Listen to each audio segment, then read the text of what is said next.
All right, welcome back to the party, everybody. I am your host, Lutch, aka the Indian Jesus, here to resurrect the second coming of common sense. Want to give a shout out to the replay gang. If you missed the party we are about to have, it's a good ass time, but you don't want to miss the party. The replay is going to be great. Trust me. But the real party is being here live. So make sure you hit that subscribe button, ring the bell so you know exactly when I'm going live, and you won't miss the next one. I also want to give a quick shout out to the sponsor of our stream, mysickshirt.com. Got a bunch of cool designs here, whatever your persuasion, including, of course, the one and only place to get your very own, the Indian Jesus, here to resurrect the second coming of common sense. Only place is mysickshirt.com. So, what are we talking about today? Cancel culture. Cancel culture. I thought it was winding down. I thought we were getting away from it, and maybe we are. Maybe you guys will be able to tell me, that this is not the bull. Oh, I don't want to curse in the first few minutes, but the BS that I think it is. So you'll have to work with me here because apparently TikTok does not work with Chrome on this computer for whatever reason. And there is no such thing as a left click, open a new tab, unless I can't figure it out, for the Brave browser. So let's just dive in and talk about what got us here in the first place. Oh, who we got in the building? Hey, we got Revolvement. We got Free Ego in the building. Revolvement saying cancel culture is lame as F. I couldn't agree more. And if you saw the thumbnail, then you know exactly where we are starting. And I came across this TikTok earlier today, and I couldn't believe it was real. It seemed like a joke until I clicked on the profile and realized there's no joke. So let's dive right in here. As always, I need you guys to let me know if the sound is good or not. Is that going to work? Do we need to do it like that? It doesn't make a difference. All right, check it out. Welcome back to Is Your Faith Problematic? On this episode, we're going to be covering Metallica. This band is ancient, so let's just jump straight in because this band is ancient. It's going to be very. So we already know we're dealing with a Zoomer, a young Zoomer.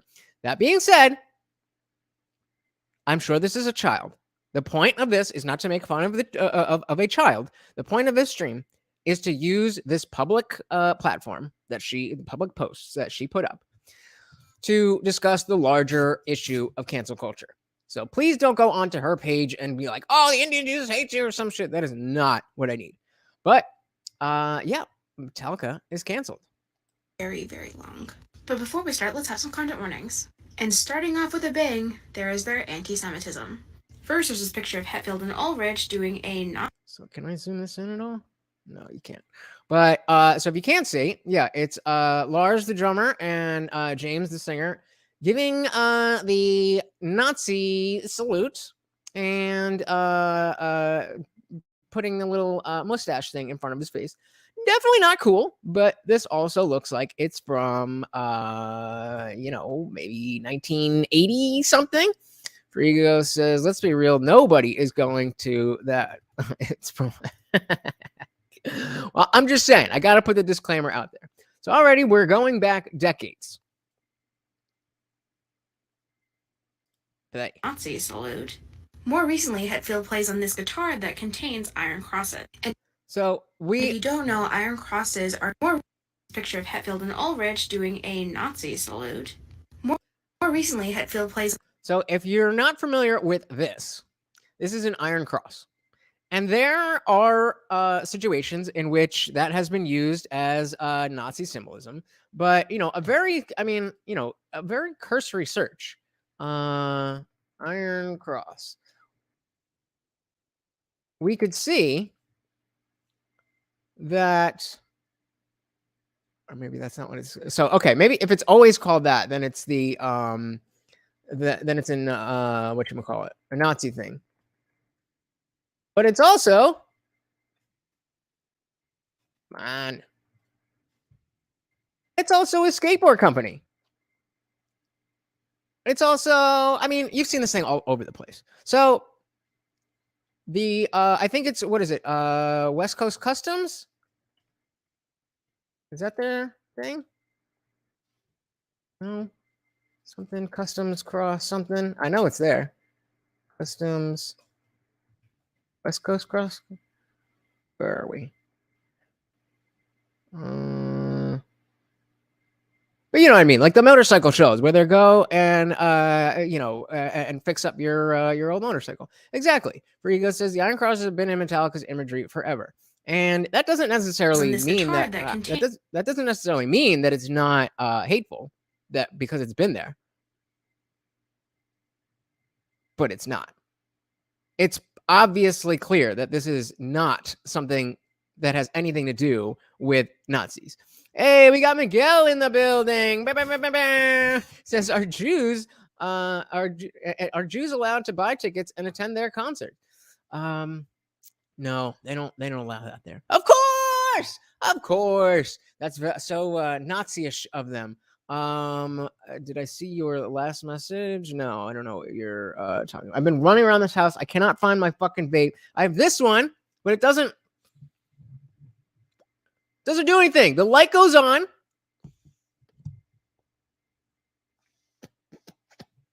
Does nothing. I have this one, but this one doesn't have any goddamn nicotine in it. So sorry, I've been running all over the place. I had work today. It was a whole thing. But point being, the this is so far her evidence. Iron crosses. And if you don't know, iron crosses are neo-Nazi dog whistle symbols. Then there's also the fact that he hung out with Carrie King, this Aryan Brotherhood looking motherfucker. So this guy's I don't remember exactly who this guy is, but his shirt says, "You wear your X and I'll wear mine."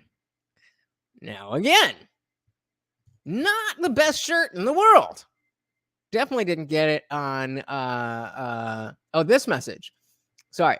Valman says, personally, I'm not a huge Metallica fan. But why are they so worried about a band who was probably around before? Oh, definitely around before she was born. They were around before I was born. But that's the entire point here. The entire point here is that this is stuff from so far back.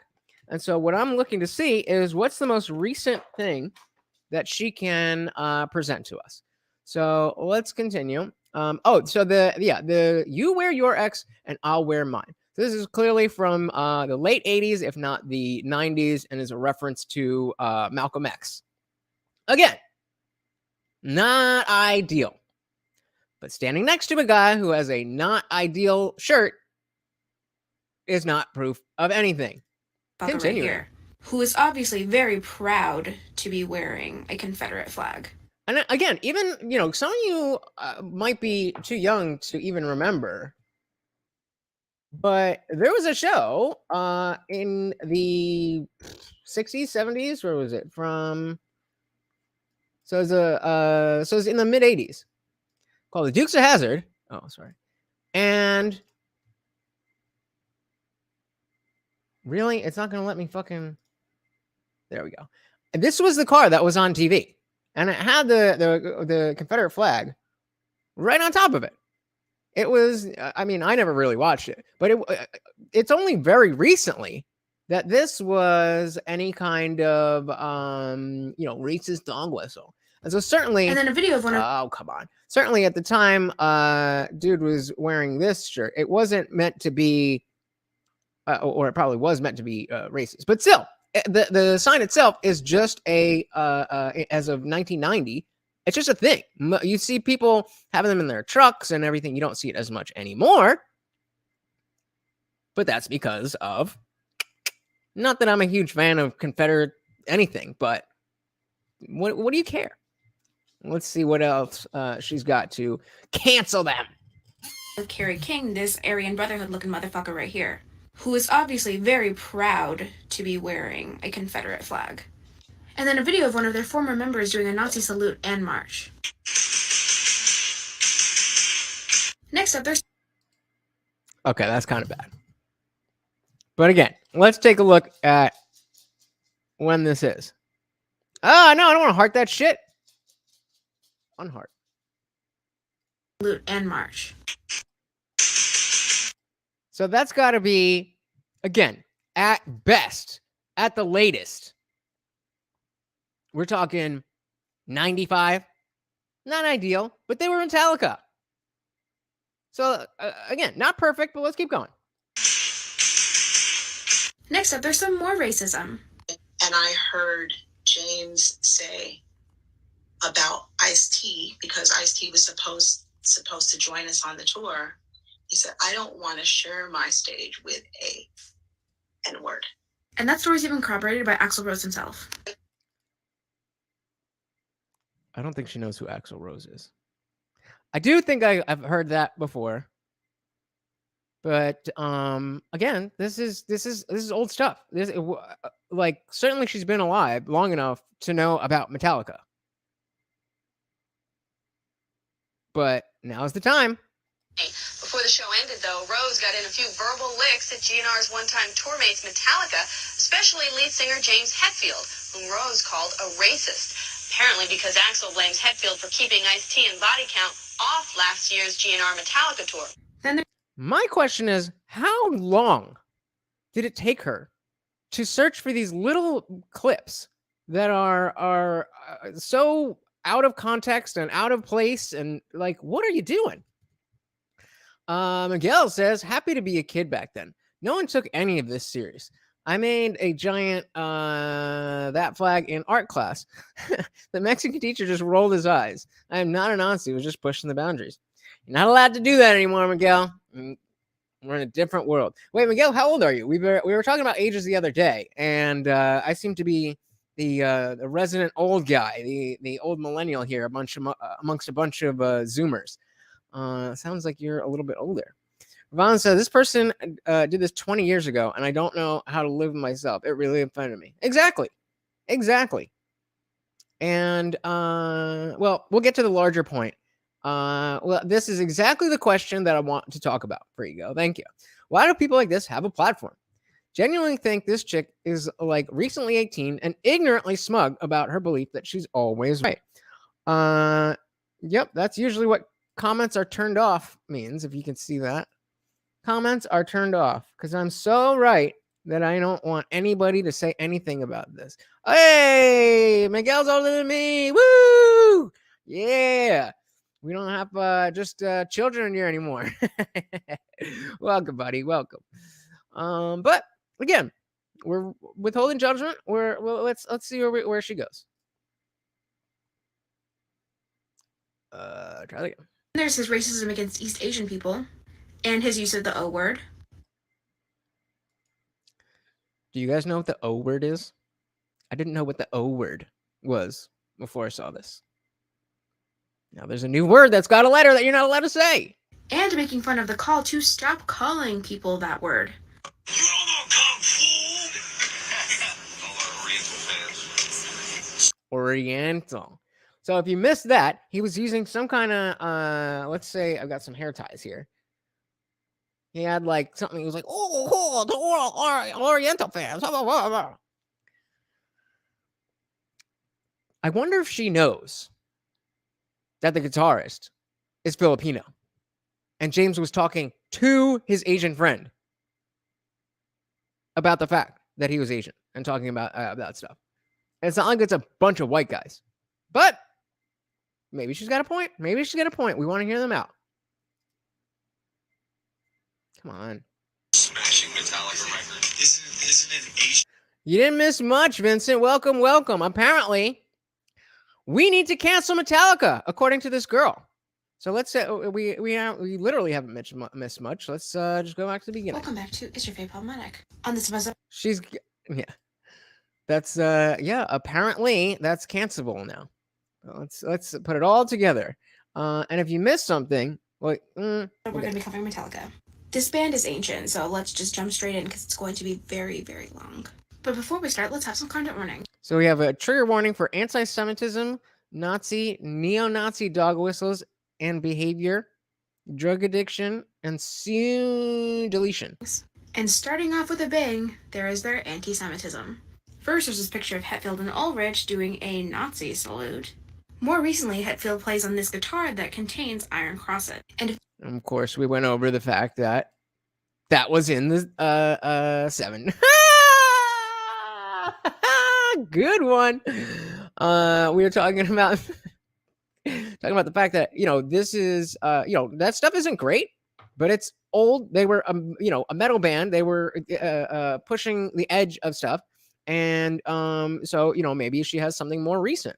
And she brings up this. And if you don't know, iron crosses are neo-Nazi dog whistle symbols. And she forgot about all the motorcycle dudes that have that use that as well. So she's now not only giving 40-year-old evidence, but now she's full of shit.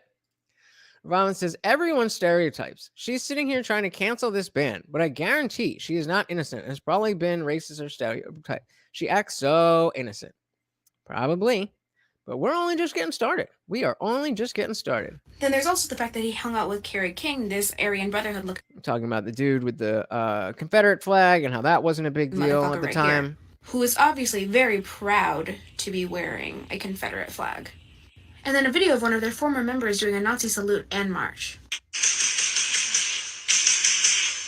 Next up, there's some more racism. And again, not great, not ideal, but it's a metal band in the 80s. You can't judge it by today's standards. And I heard James say about Ice-T, because Ice-T was supposed to join us on the tour. He said, I don't want to share my stage with a N-word. And that story's even corroborated by Axl Rose himself. By Axl Rose himself. I think it was, I mean, I'm willing to give people the benefit of the doubt. I'm pretty sure he was trying to do because he was doing the hand gesture as well. But again, it's 1985 and you are like your whole thing is being a metal band. I'm not saying it's great, but where is the evidence aside from an iron cross somewhere after the 1990s? The show ended, though. Rose got in a few verbal licks at GNR's one-time tour mates Metallica, especially lead singer James Hetfield, whom Rose called a racist. Apparently because Axl blames Hetfield for keeping Ice-T and Body Count off last year's GNR Metallica tour. So now we're using Axl Rose as a news source. And there's his racism against East Asian people, and his use of the O word, and making fun of the call to stop calling people that word. You don't know Kung Fu! And that guy is Filipino. All our Oriental fans. Smashing Metallica record. Isn't an Asian politically sensitive? Then there was And that's it. Wow, really insensitive. Okay, all right. Maybe he doesn't care about being sensitive. That's not nice, right? Maybe she's winning me over. this statement that he was praised for speaking. So it says, facing the crowd, roughly 20 minutes into the show, Hetfield said, Metallica doesn't give a shit. We don't give a shit about the differences, okay? We care about the similarities. Wow, that sounds so racist. Let's continue. So the fact that you're here, we don't care who you voted for, what you do or don't eat. We don't care what color your skin is or what you do for a job. We don't care what you've done in the past. What we do care about is the fact that we're here together, celebrating life with music. So for me, Metallica family, all are welcome or something welcome. Are you with us? That's terrible. That's horrible. And so why did we broadcast mental illness? Can't believe she has an audience. Well, that is exactly the point here. That is exactly the point here. As we get through this first TikTok, it's going to be, my message will be a little bit clearer. But I just want you to see how far this is actually going first. Speaking out against racism, even though at the beginning of it, they talk about how they don't care who you voted for. Yep. As if Trump supporters weren't supporting racist policies. Yep. If you care enough about racism to denounce it, then you should probably care about who people are voting for, because those people influence policies that are racist. So now it's not enough to be it's not enough to not be racist. You have to be actively anti-racist, right? But isn't it kind of racist to just assume that all Trump supporters are white and racist? Just saying. But again, let's let it continue. But don't worry, they spoke about Black Lives Matter. Oh, they spoke about Black Lives Matter. Okay. All of them did. Except for the lead singer, of course. Do me a favor. Somebody find, what is it? James Hetfield? Is that his name? Somebody find me the lead singer of Metallica's social media. Oh, he doesn't have social media. Is that why he didn't post a black square on social media? Makes sense to me. And they did that with some black squares, no resources, and no donations. Next up. I would love to know how much she has donated to these causes. I would love it. Is how they made fun of addiction, mental health, and suicide. First, there's how they mocked Lane Staley's drug addiction by motioning needles going into their arms. What I like about this is that they're so quick to make fun of somebody's drug addiction, but when James himself was put into rehab, that's when they started taking drug addiction serious. Oh, so you mean like having an idea of something and taking it lightly, and then you go through life, and that thing that you thought was very lighthearted happens to you, and you learn more. Cancel them! But of course they only care about issues when it pertains them. And finally, there's how they mocked Kurt Cobain's suicide, days after it happened. What color was Kurt Cobain's eyes? Blue. One blue this way, one blue that way. First of all, this I'm pretty sure this was like months after it. And again, let's remember in 1994, 1995, Metallica and Nirvana were at least in terms of record sales and stuff, they were bitter enemies. They were fighting for the mainstream attention of metal. It wasn't like today where there's Spotify and you can just go listen to whatever. If somebody else's video is playing on VH1 or MTV, there's not music playing anywhere else. Or, if you go to the radio and whatever your local rock station is, if somebody else's song is playing, yours isn't. And then the joke itself is actually kind of good. I don't know if you guys heard it. He said, what color were Kurt Cobain's eyes? Blue. One blue this way, one blue that way. He shot himself in the face, supposedly, with a shotgun. Edgy? Sure. Cancel? Cancel? It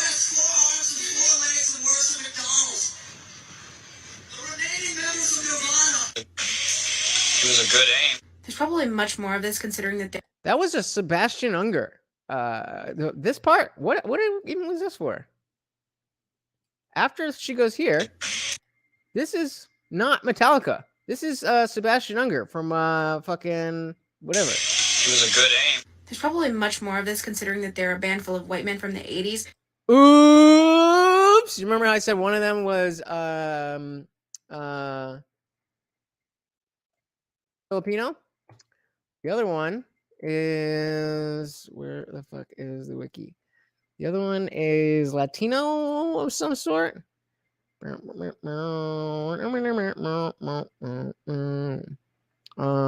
Hamlet, and where is this fucking dude? This guy. Yeah. A white dude. A white dude. A band full of white dudes. Okay. But this is all I can find for right now. So if I missed anything, please let me know. So that's her case. That's her case. That's her case. And I thought it was bad enough. I was like, okay, this is stupid. This is dumb. But I thought there would be more. And so it went back to the beginning. And she said something that surprised me. Let's listen again. Welcome back to Is Your Favorite Problematic? On this episode, we're going to be covering Metallica. This band... She said, welcome back. So that had me thinking. Oh, it's a... Oh, shit. Wait. Dramatic effect. Hold on. I'm struggle streaming here. What the fuck? No! Oh, my God. I'm going to kill myself. Ah! Okay. All right. Welcome back to Is Your Favorite Problematic? Dramatic effect. Boom. Okay. So, like I said, she said, welcome back. Welcome back to Is Your Fave Problematic? Is your fave problematic? On this version, so I decided to check out her platform. And this is number 65. 65. She's got Ice 9 Kills. She's got Ariana Grande. She's got she got Harry Styles. Let's see what Ariana Grande. Welcome back to Is Your Fave Problematic? This episode is on Ariana Grande. And like I said with Harry Styles. Hey, we got Van Allen in the building. Welcome. We are just lamenting at how terrible cancel culture has gotten. And the point here is it's bad enough if somebody's going to go dig through one band's history to try to cancel them because of this, that, whatever. But you find something, or you find 5 things, none of which are in the last 2 decades. And this is what you do. I thought maybe she had a gripe. Maybe she went to see them and she, whatever. 65 episodes. Will this put me in hot water? Maybe. But does this need to be said? Of course. Exactly. First, let's get into her blackfishing. And this... Did she just say blackfishing? What is blackfishing? She didn't really say that, did she? Me in hot water? Maybe. But does this need to be said? Of course. First, let's get into her blackfishing. And this is an official photo, so no excuses. What the fuck is blackfishing? Does anybody here know what blackfishing is? Blackfish. Come on. Oh my God.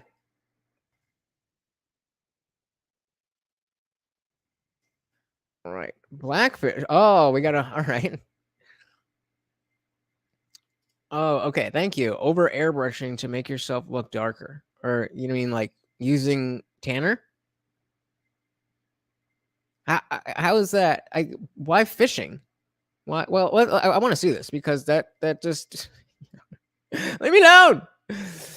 So several public figures have been accused of blackfishing. The Twitter was flooded with comments by the recent release of videos. It does not. But what does blackfishing mean? Blackfishing is a term that became popular after it was mentioned in 2018. I don't care. Just tell me what the fuck it means. Blackfishing is when a white public figures, influencers, and the like do everything in their power to appear black.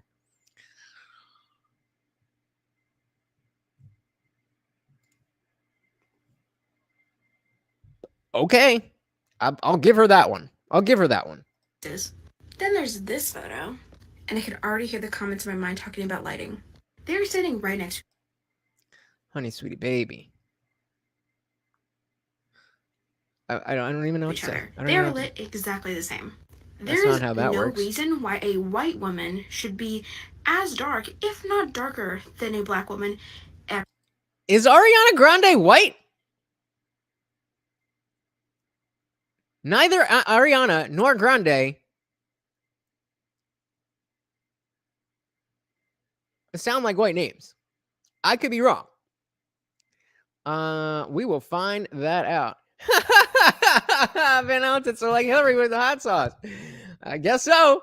I guess so. Did I miss something? Yeah, it means when black. Ever. Some people might think it's edited, but this is a screenshot directly from the video of that performance. Still the same shade. And another one. Still the same shade. Then more recently, Ariana Grande has shifted to Asian fishing. That's not her. Why won't this go away? And again. That kind of, that kind of look. Then more recently, Ariana Grande has. I think that, I mean, for somebody who wears so much makeup, it seems like, oh, she's Italian, which they say is white now. Okay. Exactly. Transracial. There you go. That's okay now. It's her truth. She's allowed to live her truth. No. It's crazy how Ariana Grande is so much younger and has lived so much more of her life online. Yet the things that she's bringing up to cancel Ariana Grande, I don't know why I put that in quotes as if it's not her. It's the Asian version. But this is not even as bad as the stuff that Metallica did. Shifted to Asian fishing. And again. Some of the people who like to defend her say that this is all natural. That's really how dark she gets, and that's really how light she gets. But there is no way in hell that Did you look? I know some people, especially Italian people, who get goddamn dark in the summer and get pasty as shit over the winter. Did you look? Let's look.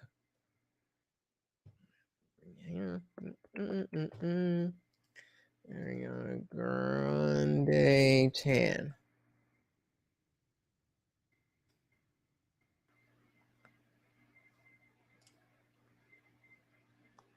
So that's years apart. What about this? Oh, that's years apart. There we go. Perfect. I hate this Brave browser thing. Oh my god, it won't work in Chrome. But white yeah. woman who's supposedly It seems like she just has that kind of skin. This light naturally can also get this dark. Also for this photo, I see people saying that it's an exposure issue, but if there was actually an exposure issue, we wouldn't be able to see her fucking nose. Also, she's Ariana Grande. She has professionals taking these photos. You really think this is a lighting issue? Next, there is her kanji tattoo that says barbecue grill. Getting it, even though she admittedly knows. All right, let's see if we got anybody more interesting. What the fuck is cigarettes after sex? I never even heard of that. I can't listen to it. Red Hot Chili Peppers. Let's see what Red Hot Chili Peppers. I know they've got. So I know Red Hot Chili Peppers have not always been idyllic. Let's just put it like that. But as far as I know, a lot of their problems have to do with personal drug issues, stuff like that. But let's learn. We're jumping straight into this one. We're covering the Chili Peppers, so buckle your seats. I love how she said the Chili Peppers. Nobody says that. You could say RHCP. Nobody says Chili Peppers like that. And if you're actually a fan of this band and you're trying to cancel them, why? And I'm going to preface this by saying, I'm not saying one good thing about this band. Fuck this band. I guess she's not a fan. Before I get started, let's have some content warnings, because these people are fucking disgusting. So let's start with Anthony Catus. As you can read here, he literally raped a child. This is exactly what he said. So the next day we drove, it says the next day we drove to Baton Rouge, and of course she came with us. He said, after we got off stage, she came up to me and said, I have something to tell you.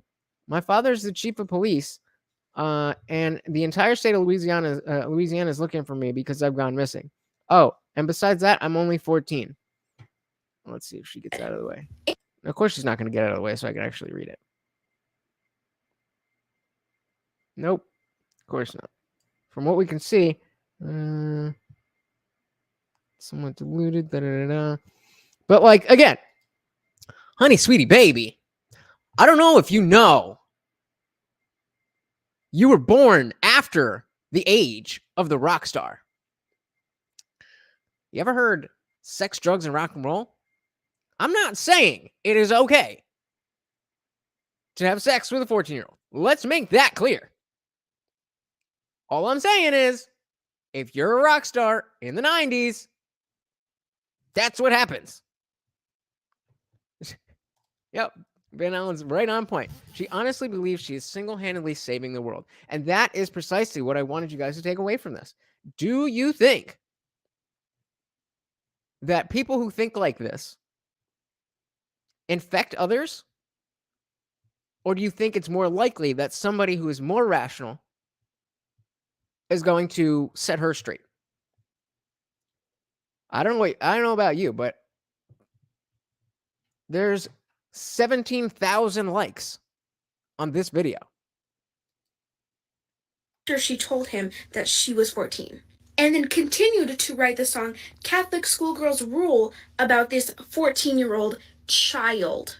Here is it directly in his stupid fucking book. And the lyrics to the stupid fucking song. Catholic schoolgirl, so it says Catholic schoolgirls. And the lyrics to the stupid Catholic schoolgirls rule. Catholic schoolgirls rule. Yeah, I mean, that's a nice little fantasy right there. You know, get your girl dress up in the thing, and that's where it comes from. fucking song. Let's not forget also that he dated a 16-year-old Lone Sky when he was firmly in his 20s. And during that time, cheated on her with another underage girl. These were their ages. Next, let's go into the rest of the band because they are just as bad. During a spring break beach concert, both Flea and Chad Smith were charged with assault. Specifically, sexual harassment of a young woman there, reportedly rubbing their genitalia on her. In that video... What? Yeah, please tell me what was in that video, because I have no idea what you just tried to show anybody. You can see them grabbing on their crotch before jumping into the crowd. It cuts because they don't want to show this woman being sexually assaulted. Oh, so like you jumped off stage and it just so happened that there was people there? That's not sexual harassment. I mean, this is yeah, exactly. Let's see what else she's got.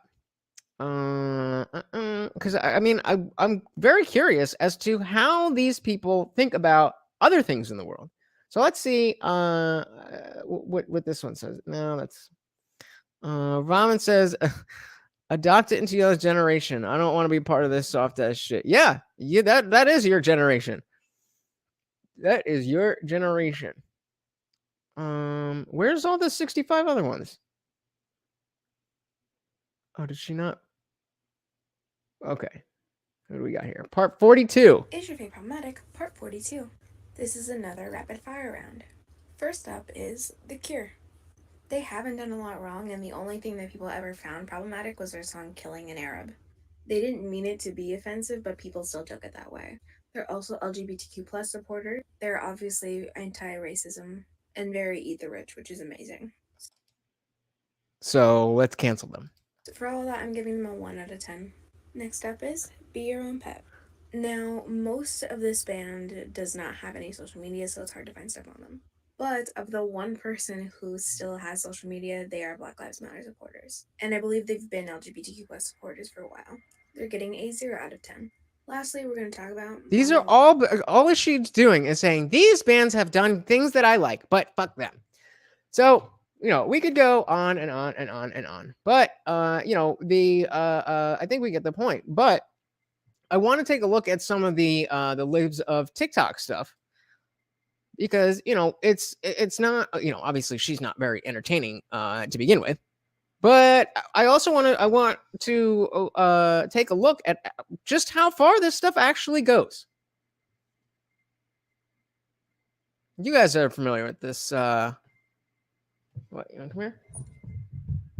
My mommy doesn't like Dr. Seuss. She says he's a bad guy. Yeah, well, Dr. Seuss was mean to a lot of people. So, all right. It says, conversation with a preschooler I work with. Not that hard to explain racism to kids. They'll understand. My mommy doesn't like Dr. Seuss. She says he's a bad guy. Yeah. Dr. Seuss, okay. Well, Dr. Seuss was mean to a lot of people. Why? Well, sometimes people are mean to others without reason when they're different than them. It's not very nice, and it's not okay. Who was Dr. Seuss mean to? He was mean to people who looked different to him and people who believed different things than he did. Did he, though? I'm pretty sure all of his books were completely about the opposite of all of that. But what do I know? Oh, so he was racist like Donald Trump. Oh, man. Okay, so let's play a game. I want you guys to take a note of every time we go through one of these and somebody brings up Donald Trump without it being related. And whoever is closest to the right number, hit me up in Discord and you'll get a $5 gift card. Yeah. So this comment was put on a video that had absolutely nothing to do with politics, but let's dive in because So the thing says political activists shouldn't be teachers. Teaching is political. The education theoretically, because you work for the government, but just because you work for the government doesn't mean you're supposed to push one ideology or another. It's not inherently political at all. Yeah. system, the curriculum, school zoning, funding, standardized testing, all of these things can create and further lead to class and racial inequalities and impact life chances for our students. I don't think that's untrue, but that doesn't mean that as a teacher, it's your responsibility or it's your privilege to proselytize your students. And the way she's speaking, she sounds like she teaches much younger children. You can tell because especially these teachers who are so gung-ho about the political stuff, because the kids eat it up, they get stuck in that thinking. And they talk to everybody like children because that's what they think of everybody. Especially as a history teacher, my students deserve somebody who is going to confront and challenge the injustices and untruths that are in our history that have led to discrimination. So yes, teaching is political because as we develop curriculum and have conversations with our students, equity and anti-racism need to be in the forefronts of our minds, as well as giving our kids the means to gather factual information and form their own opinion. But this is wildly different than indoctrination or propaganda because I'm not trying to sway my students' opinions. I want them to form their own educated opinions. What I'm doing is challenging a broken system and hopefully laying the groundwork for progress and justice. And I want to be fair. I think that it is possible. Let's say you're a high school teacher. She's too young to be a high school teacher. Let's say you're a high school teacher. Like certainly if you're a college professor, you know, it's in your realm to, depending on what your subject is, to be talking about race constantly and sociology and stuff like that. But like Miguel's saying, even if you're just, she said she's a history teacher. So there is a way that it makes sense for you to talk about, the groundwork for progress and justice and stuff to your students. But it's very clear, just from the way that you're speaking, that that's not what it's about to you. that it is about the activism. You can hear it in their voice. Am I wrong? So it's last Oh my God. Oh my God. I just need a minute. All night right. of summer camp, and we had our award ceremony tonight, and I got misgendered when they presented my award. And I know they didn't do it on purpose, but that doesn't make it hurt any less. I ended up going in the bathroom and crying. Are you the child or are you the teacher? Do you know how many of you have a first and or last name that is hard to pronounce or hard to read? You have no idea how many times I get Looch and Lunch and Lucht and Looked. Oh no, I got misnamed. Get the fuck over it. Why? I don't understand why that matters to you. Why does that matter to you? It's one thing.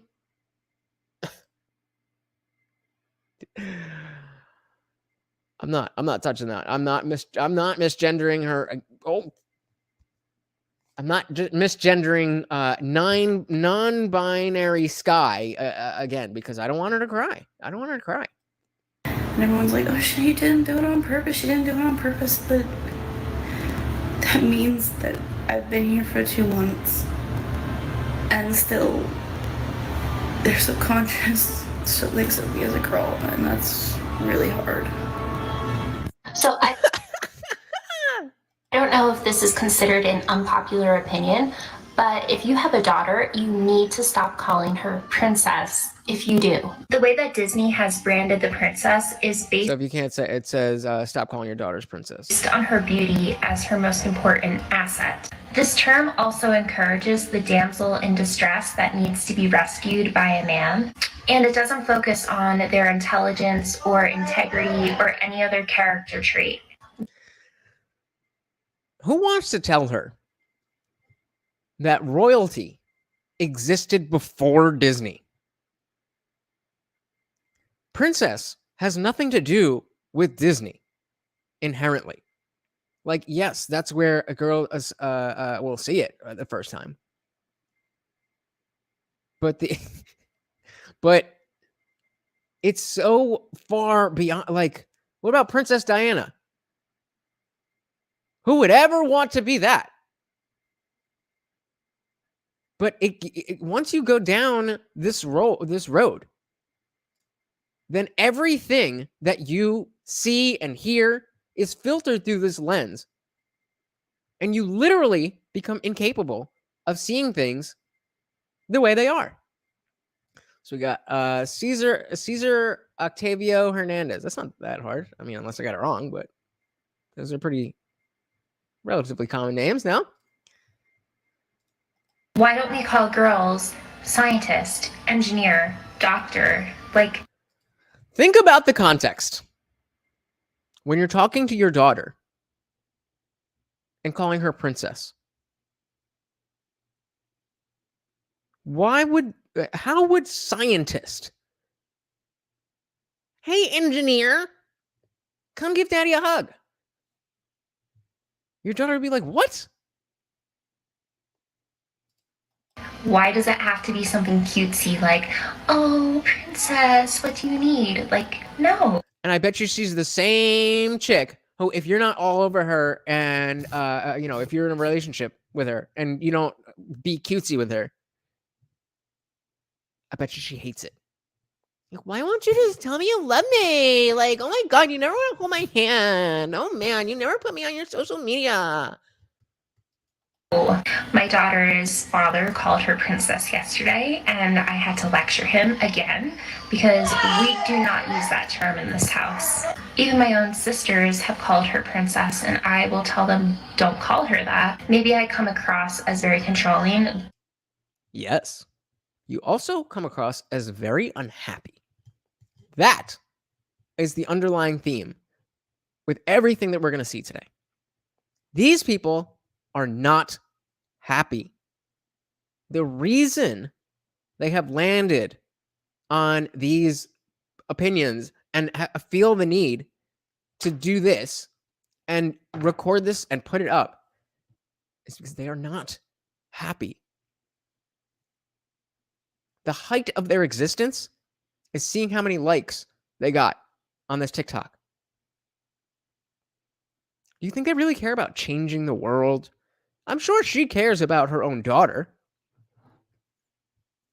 But is she saying her daughter is that stupid that if she gets called princess, then she can't go into STEM? That's pretty misogynistic, I think. But what do I know? But I think it's a very harmful word, and she shouldn't look up to that term. Trying this again because Sorry, I didn't. If I had known, I would have given you guys a trigger warning, but never too late. Trigger warning. Ugly. It says, I forgot to say touching on gender fair? Is that a real word? It says gender, F-A-E-R. I forgot to say touching on gender fair again. Yeah. Okay. keep running out of time and fucking up. She sounds doped the fuck out. If you've ever heard somebody who is on, maybe Vincent, I have no clue. I've never seen that word in my life. And it's funny because sometimes you'll think that it's like, oh, this person's using a filter. And it's like, no, that shit's really on their face. That shit's really on their face. Yeah, and look at her pupils. They're pins. This girl is on heroin. I keep forgetting I can't say certain words on here, so let's try this. Mostly I feel feminine or non-binary. Today I'm feeling really femme and cat-like as well. Yeah.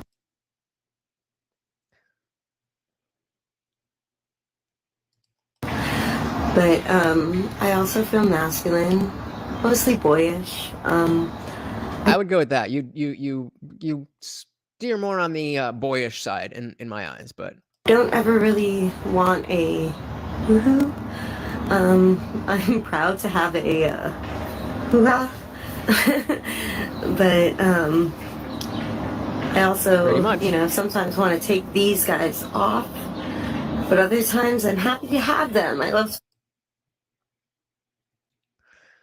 The saddest part is that even with the attention they get, I know, bud, but this is real.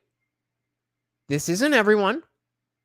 This isn't even half of, this is a very small group of people, but they are very loud.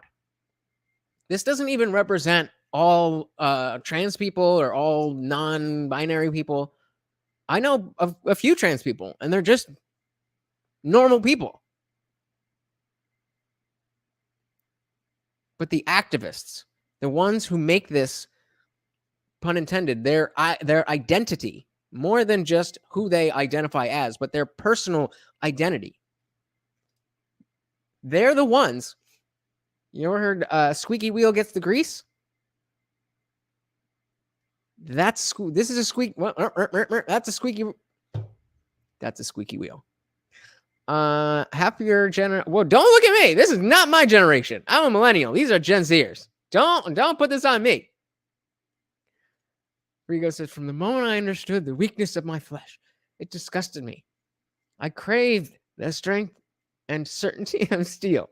What is this from? I aspired to the purity of the blessed machine. I don't know what that is, but it's beautiful. Unlike that. But yeah, like the sadness. What can I want us to come away with some kind of solution that we can do. Something that we can do. It's great. It's great to laugh at these people. I love it. But at the end of the day, whether you care about them or not, they are having a significant impact on the way our politics play out. So yeah, it's funny to watch. But we also, I would love if we could come away from this with more than just a cringe fest, more than just watching to see how much crazier it can get. If we can better understand, there's got to be something.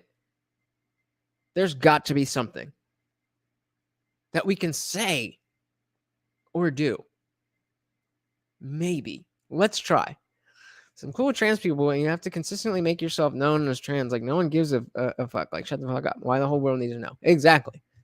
Like, the trans people that I know, they don't talk about it because it's not anything anyone cares about. Like, nobody cares what my gender is. Why would anybody care what your gender is? Just because you changed it.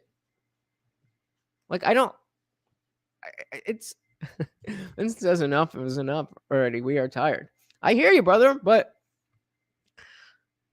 just sitting around and laughing at it, while maybe a good time, is not going to help anything. And that's why I think it's important that Libs of TikTok exists. We need to gather this information and see what is really going on in the fringes of our society so that we understand how these people think, so that when it comes to, real life issues and they vote in crazy ways, we at least have some idea of what it is that we are dealing with. Do you know what this is? Me neither. But we need to. We need to figure it out if we're not just going to succumb to... do you want to lose to this?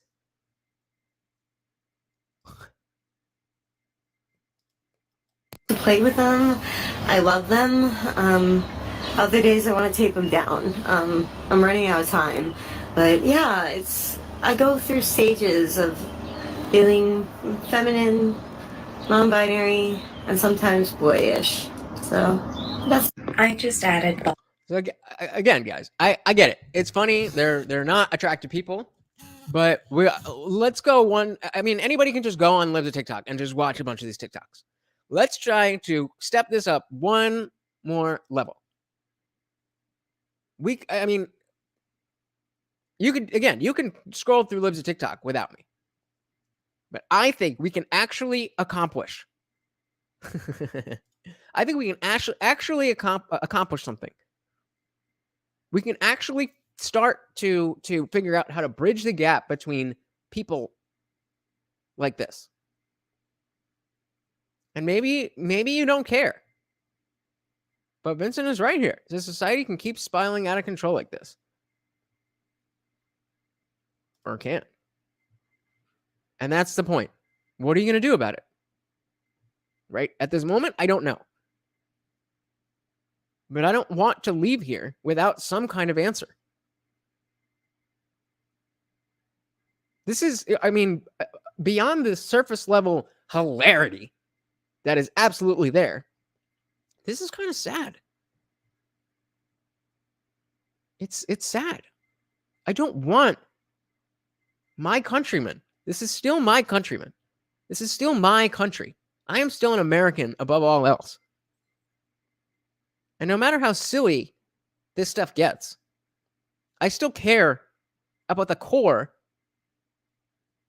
of this nation. And right now, these people are having way more of an impact than I'm comfortable with. So yeah, let's laugh. Let's have a good time. But is there something else? Is there something else we can do? And said, damn, I grew up wanting to make the world a better place than it was given to me. I'm not sure if that's possible in today's world. Well, we finna find out today. To my list of pronouns. If you missed that, she said, I just added bug to my list of pronouns. So here's a very quick tutorial on how to use bug/bugs pronouns in a sentence. So here's a very quick tutorial on how to use bugs pronouns in sentences. Okay, let's go. I'm meeting up with my friend Moth later. Bug just dyed Bug's hair, and it's this super cool green color right now. They legitimately think that other people should perpetuate this delusion. This is not okay. I think we're gonna go to Bug's house and play some video games. And then I think Bug said that Bug wanted to go to the store by Bug's self.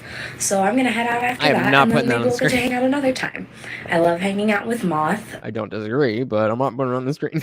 Bug is a super cool friend, and I'm so glad that Bug hangs out with me. So she. I thought she was gonna put a little explanation. It was like, see, it's not that hard. I laughed. I know it's silly. Why are you laughing? What are you laughing about? I thought this was dead ass serious. Bug hangs out with me. Look at that face.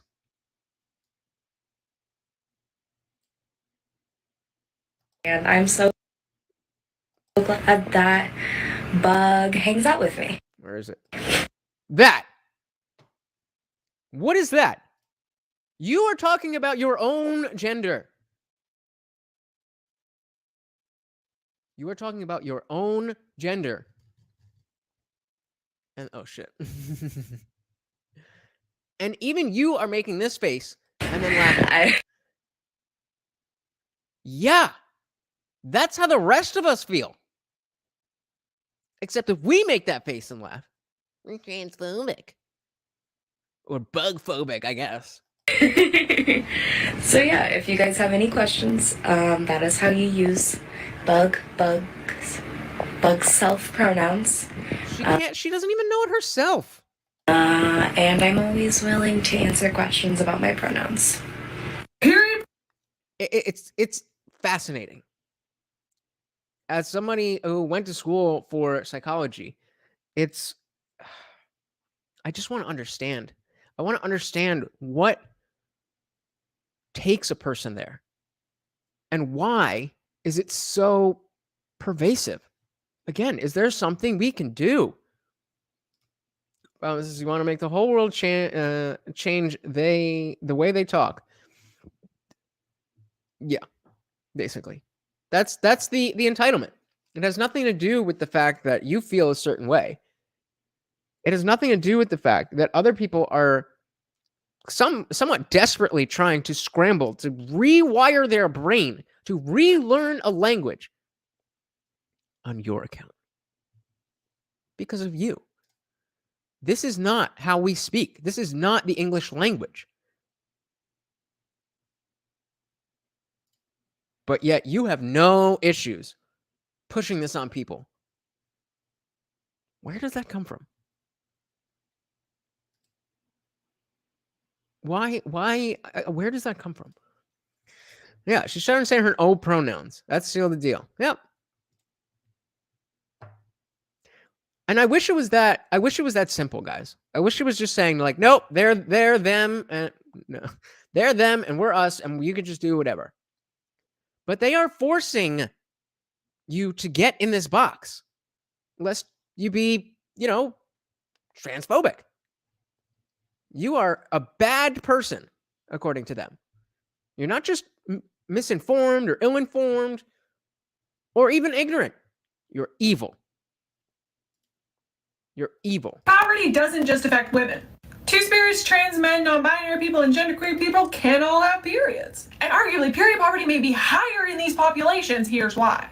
You ever seen a tampon dispenser or a box of free tampons in a men's bathroom? What about a period aisle not labeled feminine hygiene or pink boxes all around it?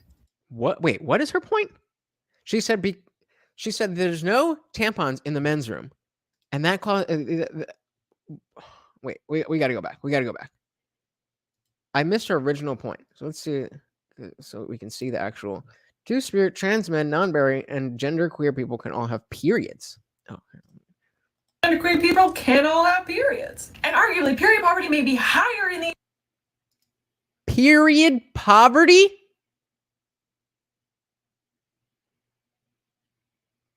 What is period poverty?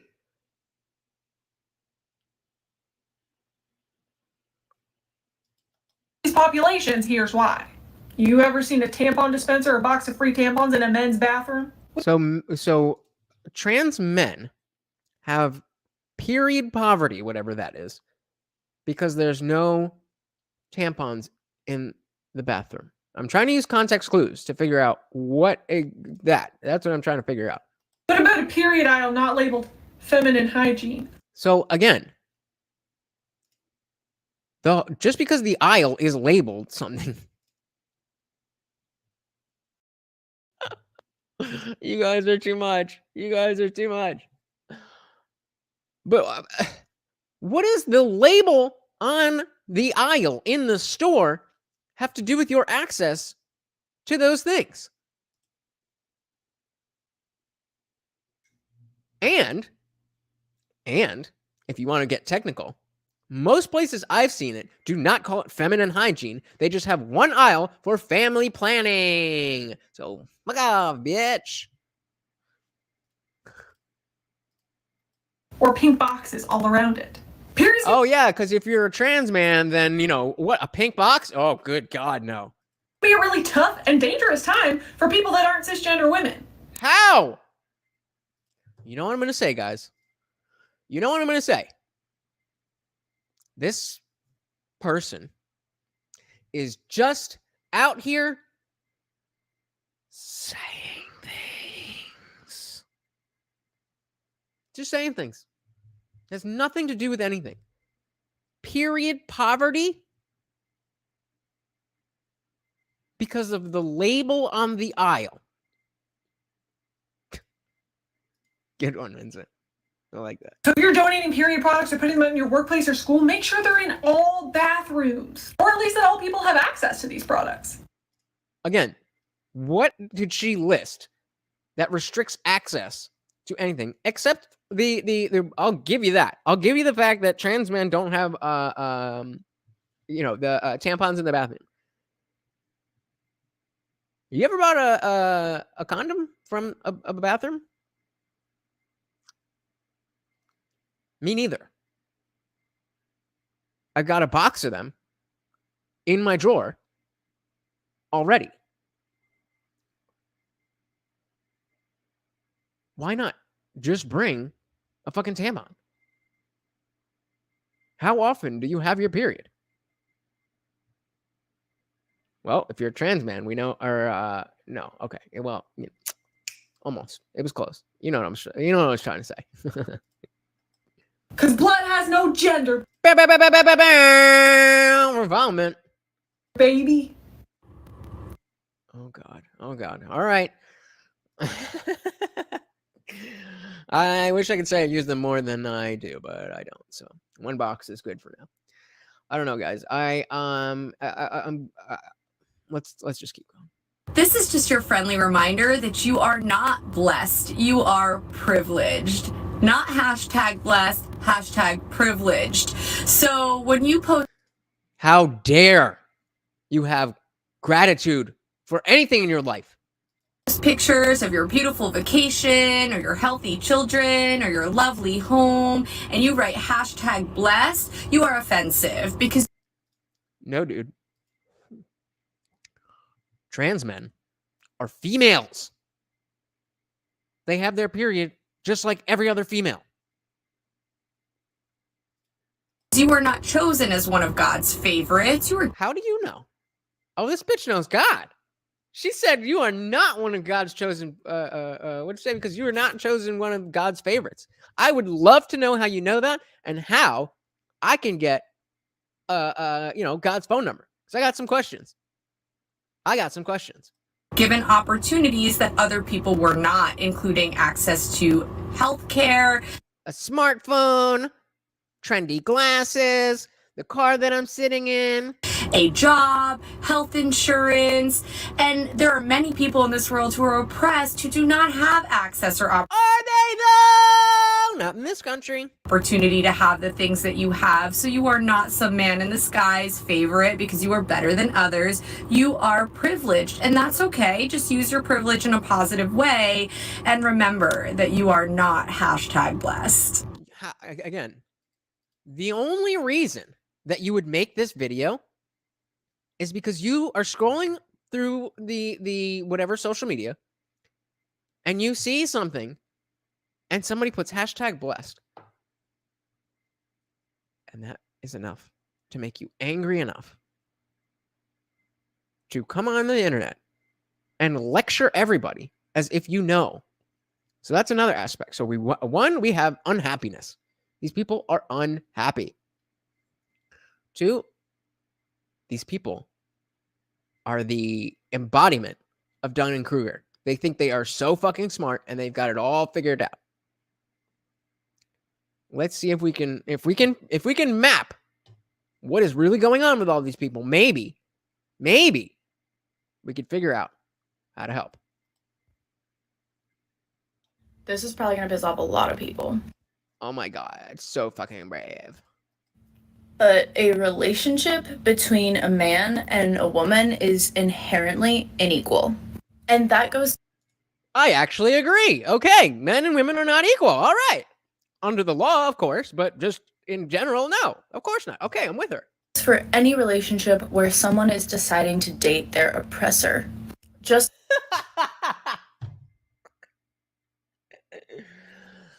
Oh my God. Date their oppressor. I would, again, saying things. How is, you get it. It's like all white people have racism brainwashed into them. All males have misogyny brainwashed into them. Of course, if I ever made a video that said all women are brainwashed and whatever, and they're all, just flip the genders. It's so crazy. It's so crazy. Stay with me, guys. Stay with me. We are not here to laugh at the clown show. We are here to figure out a solution. We are here for a serious reason. As funny and as crazy as this shit is, we are here for a reason. And any male who claims not to be a misogynist is a misogynist. Because a self-aware man... Again, do you have logic or reasoning behind that, or you're just saying things? And knows that he has it brainwashed into him. And anytime that a woman decides to be in a relationship with a man, she's making a sacrifice and a commitment knowing that she's dating her oppressor. Almost all women have sexual trauma and emotional abuse trauma, literally just from society. And she's taking a risk in being with you and making a commitment to help you undo your brainwashing. Now, of course, I'm not saying that people shouldn't date the opposite gender, but a lack of awareness can cause problems.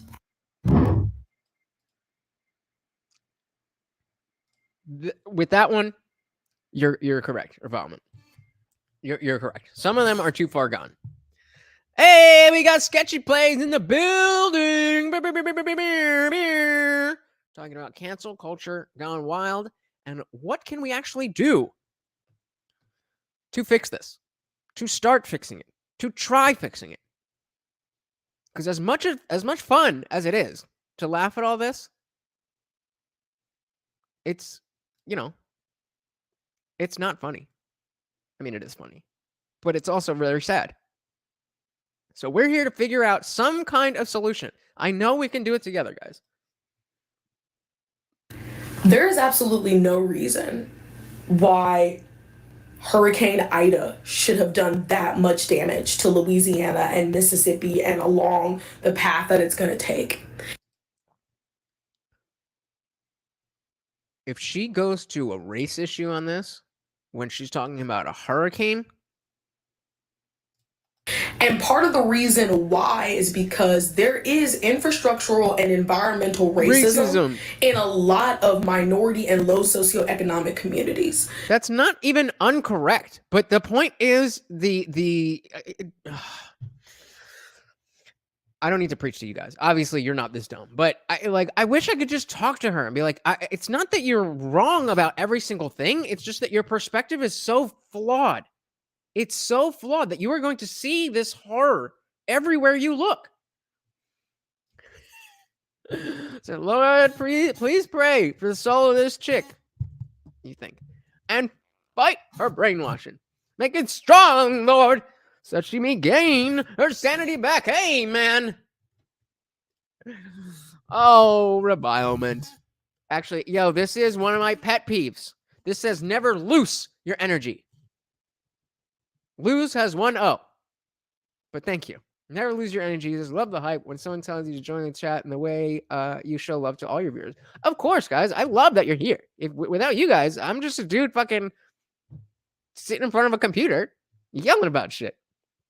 I appreciate you guys to no end. That's why I need you guys to help me grow the channel so we can make this bigger and better. So if you haven't hit the like button, now's the time. Because these are the problems of a rich country. Absolutely. After a good financial crash, these people won't matter. Well, we're going through a financial crash right now, and they don't seem to be going anywhere. Bro, what? You trying to cancel a fucking hurricane? Yep. You guys are great. There's no reason that the southern border of Louisiana should still be struggling to figure out what type of infrastructure and technology they can use to prevent minority communities from being destroyed. And on top of that, not just being destroyed, but also having to put in their own resources to rebuild their own community. Like, wake up and smell the flowers, people, okay? Oh, we got to get woke. Get woke. Smell the flowers, people. There's race embedded into every decision in the United States of America, and the sooner that we realize that, the sooner we can stop people from dying because of things that... Can we though? Because I'm pretty sure you were talking about a hurricane. Imagine thinking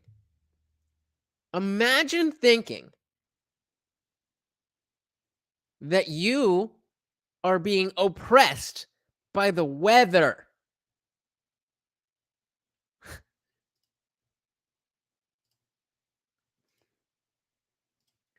Boom, we made it! All right. Sketch says, bro, I guarantee she's never even been to that community. I can guarantee she just reads the shit and believes it. I wouldn't be surprised. I wouldn't be surprised. Because people who live through shit like that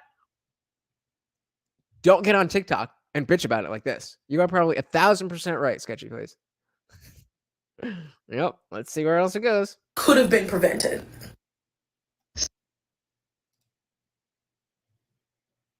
There's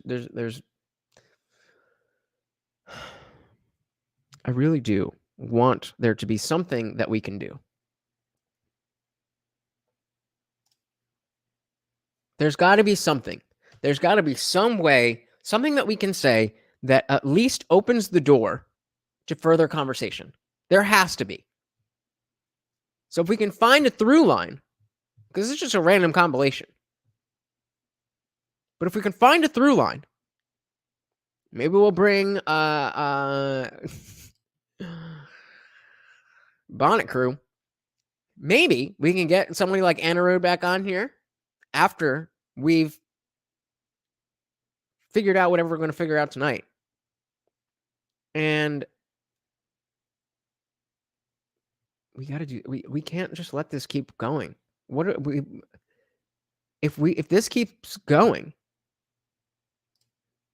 I mean, not personally, I don't got time for that shit, but together as a community, we can start pushing ideas that will counter these ideas. I would love, hey, if you could get one of them on the show, I will be happy to have that conversation. But something tells me they're not going to want to come and talk about it. But like I said, line them up, I'll knock them down. If you guys are just joining us, welcome. We are watching the downfall of humanity due to cancel culture, but we are trying to figure out, can we fix it? Can we do anything? I hope so. Let's see what this one's got for us. Something that's been bothering me about the fact that Texas restrictive abortion laws are going in effect today is how a lot of American journalists and, commentators are comparing this to the Taliban and Sharia law. And I just want to point it out, if you don't already know this, if you can't already clock it, this is... Again, you see the arrogance. You see the arrogance. Islamophobia. What is going on with Texas right now has nothing to do with the racist boogeyman that you've conjured up in your mind. And it has everything to do with the fact that right-wing evangelism caused this. That's it. Point blank, period. I don't even necessarily disagree with her, but who is she mad at? What are you mad at, honey? And someone's got to have that conversation. I don't want the headache. That's all you. Hey, I'm here, man. I'm here. Bring him. Like I said, set him up. I'll knock him down. And I'm not trying to, like I said, I'm not trying to make fun of people. I'm legitimately, it is absolutely funny, and I absolutely am laughing at these people. But two things can be true at once. I can genuinely be laughing at them, and I can also genuinely want to help. And again, I'm not talking about reaching out to scrolling across the bottom of the screen, follow the Indian Jesus. Fucking TikTok. Discord link is in the description. The idea isn't necessarily to talk to one person and to change one person's mind. Not only because it's not that simple to change somebody's mind, especially if they don't want their mind changed. But we together can foster ideas that are being, just like these horrible ideas are being perpetuated. We can do that with better ideas.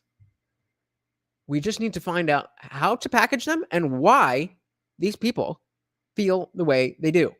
There's something going on. And if we can pinpoint it, then at least we got a shot. It has to do with the fact that white people's birth rates are declining. And in a country where whiteness is power, that is a bad thing to them. Shit. It has to do with holding on to the systemic power they've had for so long that they will do anything, including making sure that they harm women and children to keep the status quo. It has to do with white supremacy. That's why this is happening. The Republican Party built the Taliban army in Afghanistan, and they're currently building the Taliban army in Texas.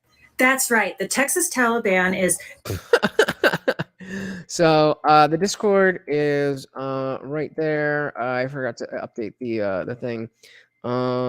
But yeah, and then my social media is scrolling across the bottom of the screen. Let me run this one back. That's why this is happening. The Republican Party built the Taliban army in Afghanistan. Facts. That's actually true. And they're currently building the Taliban army in Texas. That's right. The Texas Taliban is terrorizing women in Texas.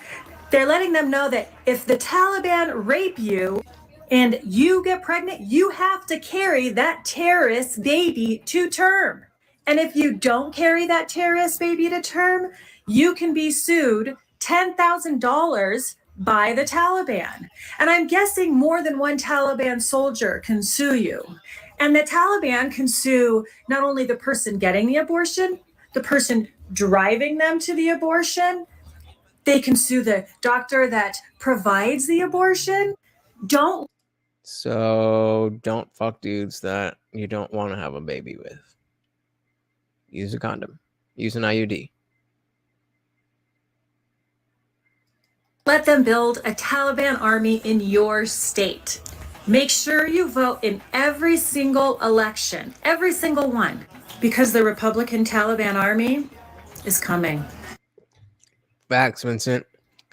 So let's hop on another one and see what we got. Because again, we're gonna figure this out. We're gonna figure out something. We are a force to be reckoned with. We are a force to be reckoned with. And I need you guys. One, yes, I'm sitting in my car because my daughter's asleep. And yes, I'm using a beauty I already hate the way that she talks. filter because it's been a long day educating the world's youth. And It's been a long day educating the world's youth. She probably has 13 kids in her fucking class. Educating the world's youth? I need it. But like, is anyone else tired of this like audio that's like, what's not clicking, Steven? Like, I'm over it, especially when white women do it. Like, I'm just that's not me speeding this up. Why is she sped up? And what did she just say? Like audio that's like, what's not clicking, Steven? Like, I'm over it, especially when white women do it. Like, I'm just so tired of seeing white women use audios on TikTok that are like clearly given to us by the black community, by black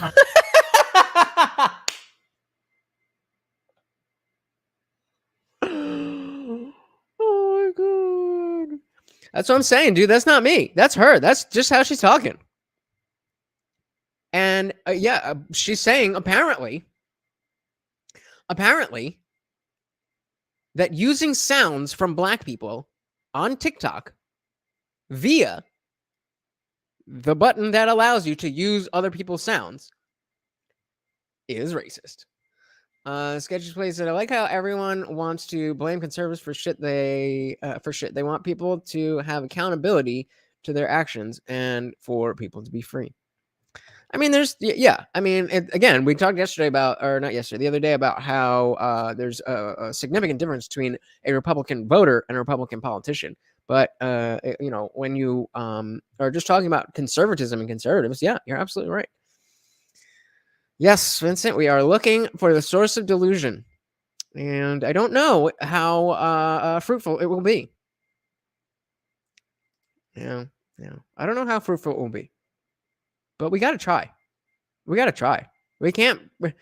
You know what? If only so that we can continue to laugh at this shit. We can at least say we tried. We legitimately tried. I don't know about you, but I am also laughing.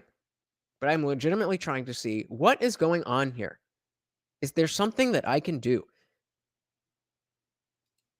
content creators, and like no credit given, no recognition of like where it's originated. Like the amount of clout that white women have gotten off the backs of black content creators is unreal. Imagine a world where Addison Rae could only use content made by white people. Like that bitch would be a bum. And let me just be clear, I use the word bitch in a very loving term. Like I don't think Addison Rae is a bitch, okay? I don't even know her. This is the internet. But what I'm saying is, like, if white content creators only used audios and, challenges that were created by other white content creators, I don't think that this app would have as many white content creators with millions of followers and millions of dollars. Like, the amount of money and notoriety these people have is honestly credited almost solely to black content creators. Saying things. What is a CC?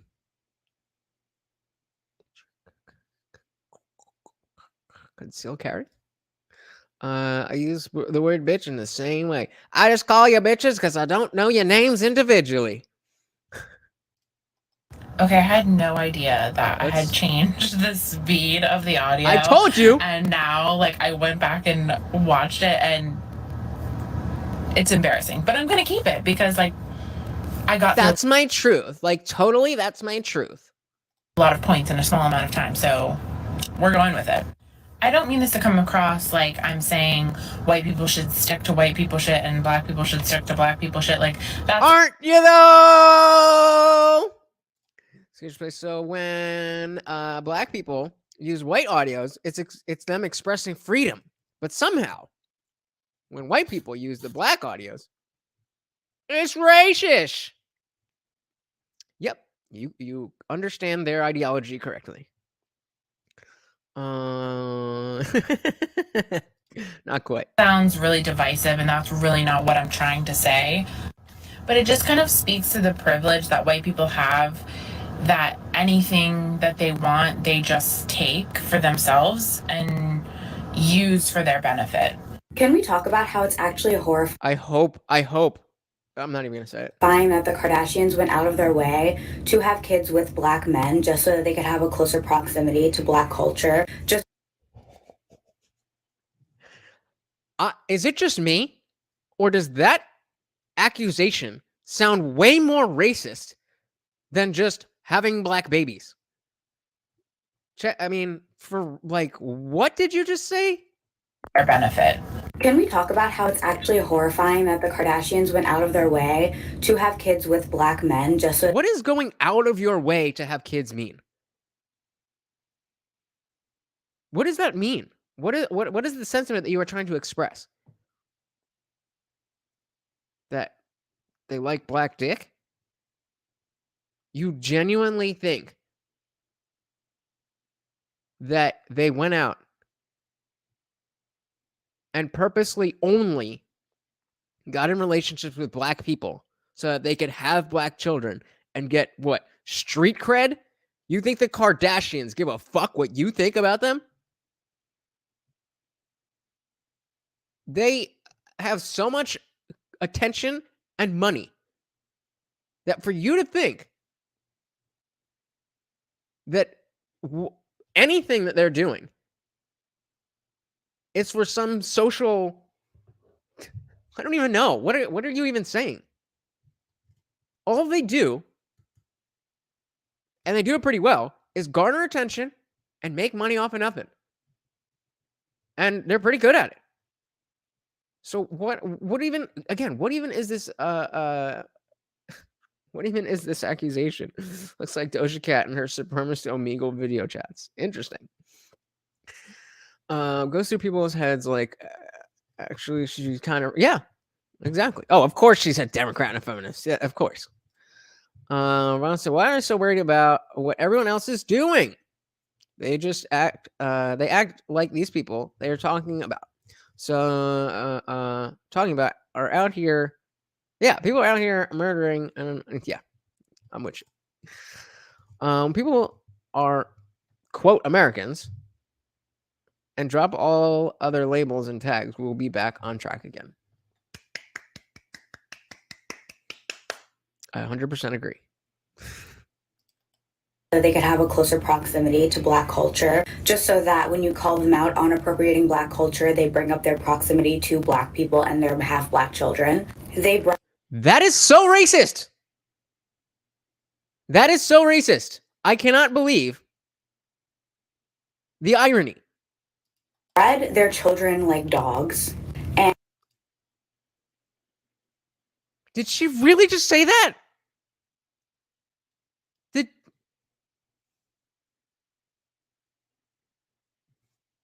That is so racist.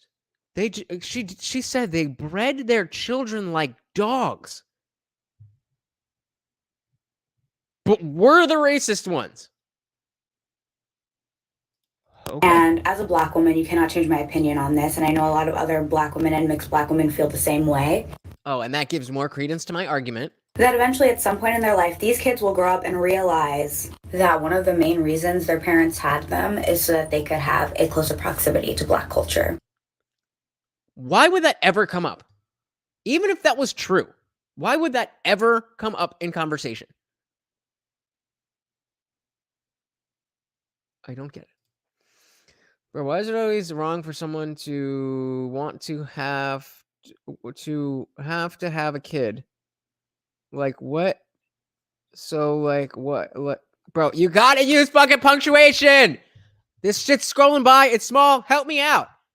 Even if you're using voice to text, just say comma. Just say period. It works.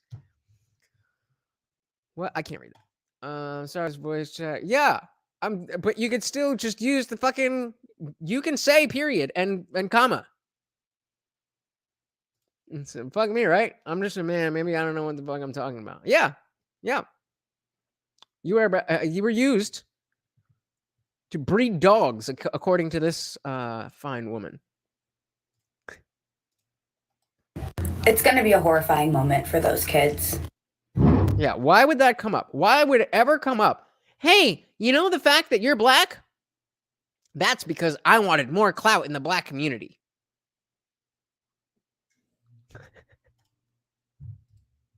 Oh my God. This behind me is St. George's Wharf in London. This pathway that I'm on is public space, but this park, if you could call that a park, isn't. It is. Am I gonna get in trouble for this fucking music? All right, I'm just gonna read this. He said it looks like a public park when it's for use of residents. But as you can see, there's no residents in the park because it's a shit park. And yet I guarantee that the park fulfills its role perfectly. It adds value to the surrounding properties, not by providing a pleasant space for the resident, but by asserting the exclusiveness of this complex. The only function of this area is to be a marker of social segregation. It makes the residents feel superior. And it sends a message to everyone else that they're not worthy of this space. If you don't own property there, you are not worthy of that space. You can become worthy by buying it. But no, private property is not racist. I'm just skipping to the next one. This is ridiculous. Friend thinks Mark won't take a shot for bringing up Trump. I want to go to lunch with my other friend who is Latina. I'm sorry. After I know she voted for Trump. I can't do that. She can't have lunch with someone because they voted for Trump. So we have unhappy, we have entitled, and we have arrogant. So far, we have these three things about all of the TikToks that we've watched so far. Those three things, every one of them has in common. Every one of the people were unhappy. Every one of the people were entitled. And all of them were arrogant. So we're getting somewhere. We're getting somewhere. Seriously, I'm saying it's wrong for me to have a kid with a white woman. What? I'm saying it is wrong for me to have a kid with a white woman. Am I racist for it? Dude, I can't. As a guy, gay transgender, blah, blah, blah. Yeah, right. My friend was like, it's just a matter of difference of opinion. Difference of opinion? Yes. No. Yes. It's about right or wrong. Yeah, it is wrong. It is wrong to judge people based on their own personal opinions, especially if you don't know the details of their life, and even more so to judge them on those political positions based on their ethnicity. That is what is wrong. It's about having morals or not having morals. As you do not. Difference of opinion is I prefer scrambled eggs with cheese. Yes. And you prefer eggs over easy. Yep. That's a difference of opinion. Both of those are true. You know what? Any choice is fine. It doesn't hurt anyone. But choosing Trump, which is actually hurtful to people, and especially people of color, absolutely not. Which is why most, I don't think it's most, but an overwhelming majority of people who are switching parties are minorities. Most of them Latinx, Latinx, right? That's why, because Biden is just, doing such a great job. Ron says, no, right or wrong is an opinion, because right or wrong is perspective. Exactly. No, you're wrong, Vincent. You don't get that. That hurts people. That's racist. You have to like them scrambled. Ready forgive. I don't know how you guys feel about it, and how are you guys doing with your friendships? I'm doing fine because I am not casting people aside and just assuming that I know who they are, what they feel, and what they think based on one opinion that they have. Maybe, I know it's crazy, but instead of just cutting this person out of your life, maybe actually go have lunch with them. Maybe actually have a conversation with them. I guarantee you, you have a lot more in common than you don't. And I bet you, she's going to teach you a little thing or two. And it said, minorities, mad Biden tricked them with it. If you don't vote for me, you ain't black. Yep. Let me know. Okay, so it says, trans people deal with discrimination every day. Today, this happened to me. The staff saw my name on my credit card and chose to be aggressively transphobic. It says hashtag Texas. Ooh, aggressively transphobic. I want to see this. matter. Oh, it doesn't matter to you. But to me, I'm a male. Okay? Okay. So, what are you? So I can call you a sir or ma'am. What are you? What would you assume looking at me? What are you? All they ever fucking say is ask for pronouns if you don't know. And the dude is literally saying, I can call you sir or I can call you ma'am. What would you like? And her response is, what do you think I look like? Bitch, if I knew, I wouldn't be asking. What would you assume looking at me? I assume that you're a man. Okay?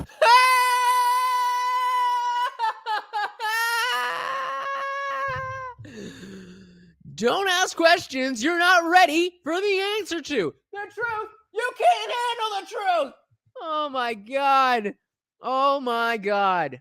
Oh my God.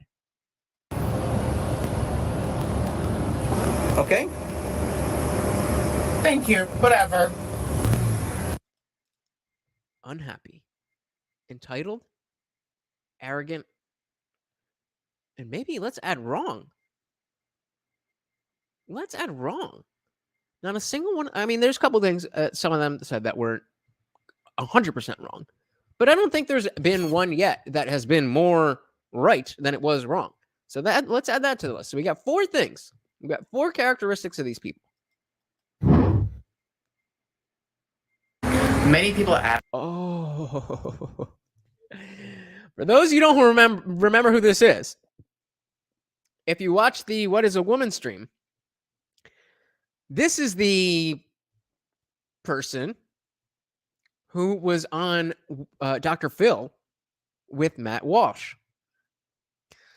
Cigar Man, yep. Vincent said, I remember this Indian guy at the 7-Eleven. That's racist! No, I'm just kidding. I remember the guy at the 7-Eleven asked if I voted for Biden or he wouldn't sell me snacks. Call your uncle. Yo, my dad is a huge Trump guy.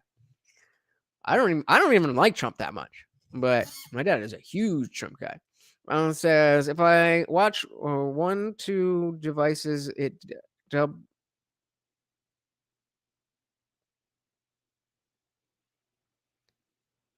if I watch 1-2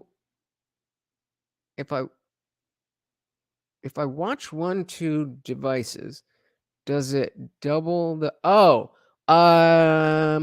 it has to be on 2 different accounts. Thank you. Thanks for trying though. Ask me, how do you use they, them pronouns for a singular person? Well, it's really easy.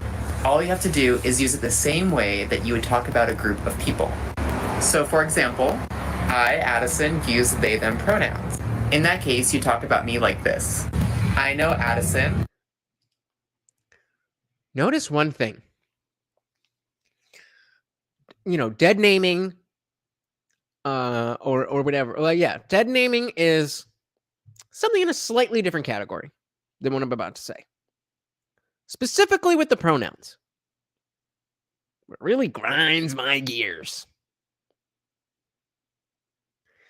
You don't talk to people using their pronouns. You talk about people using their pronouns. So these activists, dead naming. So like if you refer to Elliot Page as the actress who played Juno, if you refer to her as that is dead naming. I get that you don't want to your face. You want to be called whatever you want to be called. All right, I can deal with that. That's not that crazy of a request. It's pretty silly for you to think that you're a different gender, but whatever. People change their names all the time. Just watch Better Call Saul. He was born Jimmy McGill. Now he's now he's Saul Goodman, and then he went to Gene Takovic. People change their names all the time. That's completely fine. But these activists want to control. Yeah, Vincent. Yep. These activists, and again, we're not talking about people being trans. We're talking about people trying to change the way you speak. I know plenty of trans people who have no care about any of this. They want to control how you speak about them when they're not even there. If you're using somebody's pronouns, they are not there. So you want to control how I talk to other people. That is what Jordan Peterson was saying, why that all got started. Because he's saying free speech is one thing. And if you ask me, I am more than willing to call you Susie or Jacqueline or Jack or Robert, whatever the fuck your name is. I don't care. But you will not compel me to speak words that I don't want to speak. Let's back this. I want you to hear that. They, them pronouns. In that case, you talk about me. In that case, you would talk about me like this. Like this. I know Addison. They are amazing. Their dress and their hair are amazing. And I'm so proud to know them. Now, a fun fact about they, them pronouns is that they've been used in a singular context for centuries. Even incorrectly. You ever use they in a singular place in a school paper before 2012? You were getting dinged for that. It's he/she if it's a singular person. Yep. If you guys are just joining us, welcome to the party. I am Lutch, aka TheIndianJesus, here to resurrect the second coming of common sense. Today, we are trying to figure out how we can help, how we address the gender bender generation. We're not here to just make fun of people, although we absolutely are here to do that. We are not only here to do that, we would like to fix shit. Anything, something we can do better. Please hit the like button. Going back to Shakespearean times, there's actual documentation in literature using they and them in singular contexts. But if that still doesn't convince you to use they, them pronoun, I'll leave you with this piece of information. I can't wait. Our language is constantly changing and adapting. That's organic. That's usually organic. Language always evolves, and we talk different, we use words differently, but that usually happens organically. Like the way that the word literally used to mean literally, and now it literally doesn't mean literally anymore. They changed the definition from literally to meaning actually happening. They changed it so that you can use it figuratively. They changed the definition of this. You don't remember this person from What is a Woman? But they changed the way that we use language in such a way that is not organic. Otherwise, you wouldn't have to be making videos like this, Addison. Did anybody have to teach you how to speak, how to use YOLO in a sentence? Did anybody have to teach you what the party is lit meant? No, those things evolved organically. This is not organic. Evolving to find new terms and language to self-identify. So get with the times. Don't be an asshole. Also, you should finish talking before the The reason we have so much discrimination in the world today is because you feed your children animal products from birth. Glad he figured it out. Did he just say, like, every problem in the world? We're to the world today. The reason we have so much discrimination. Oh, it's discrimination. There's so much discrimination because you feed your children meat. Well, I don't have any children. So,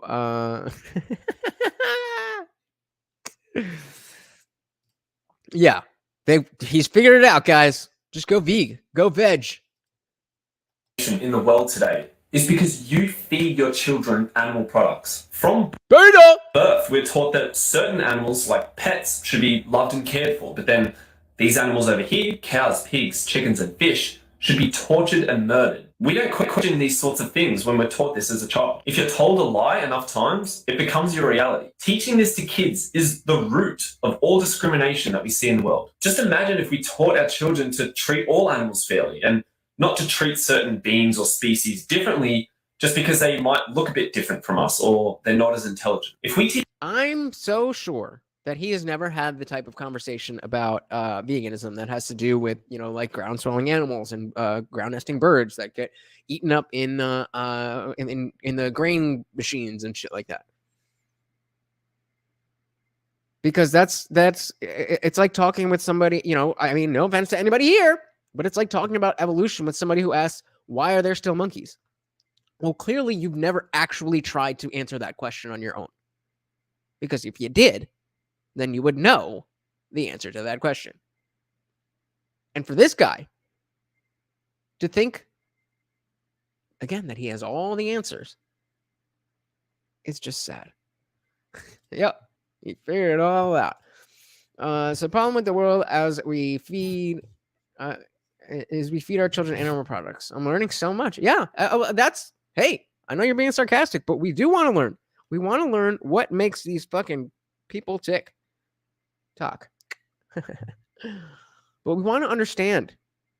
I just want to understand. It's so frustrating because as an atheist, I've been a religious person. I understand what it feels like to actually believe that there is a God watching over you. That you can, that the things that you do matter to somebody who's watching you all the time. I know what that feels like. I cannot imagine thinking that the world is so terrible when you're living in America and all you can complain about is calling girls princesses, using bug self, and talking about veganism as the sole cause of discrimination. It's the circle of life, bro. Does this guy think if he runs to a pack of wolves, they wouldn't try to eat him? I bet you he wouldn't. I bet you'd be like, well, actually, I bet you I could go over and really make friends. Like, teach humans not to discriminate based on species, we would 100% see far less discrimination amongst our own species as humans. Yeah, and environment, this brings up a good point again. Like, I wonder what would happen if you gave him a gun and put him in the bear pit at the zoo. Bet he'd be real speciesist then, wouldn't he? It's just, I think if we get that fifth thing, then we'll really have something here. Miguel says, why does he care if I feed my daughter rare steak?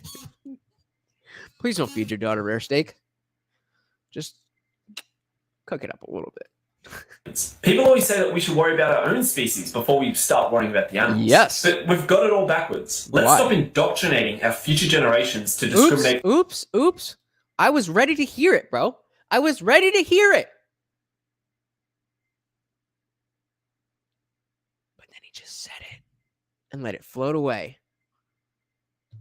Did you hear it? Own species as humans. People always say that we should worry about our own species before we start worrying about the animals. But we've got it all backwards. Okay, that's the claim. We've got it all backwards. So now is the part where you say how we have it backwards.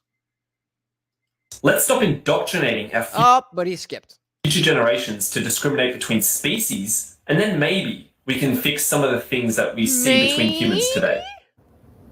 I got cornered by 3 of my 6th grade students at lunch today. And they came up to me all excited. They were like, Miss Collins, what's your sexuality?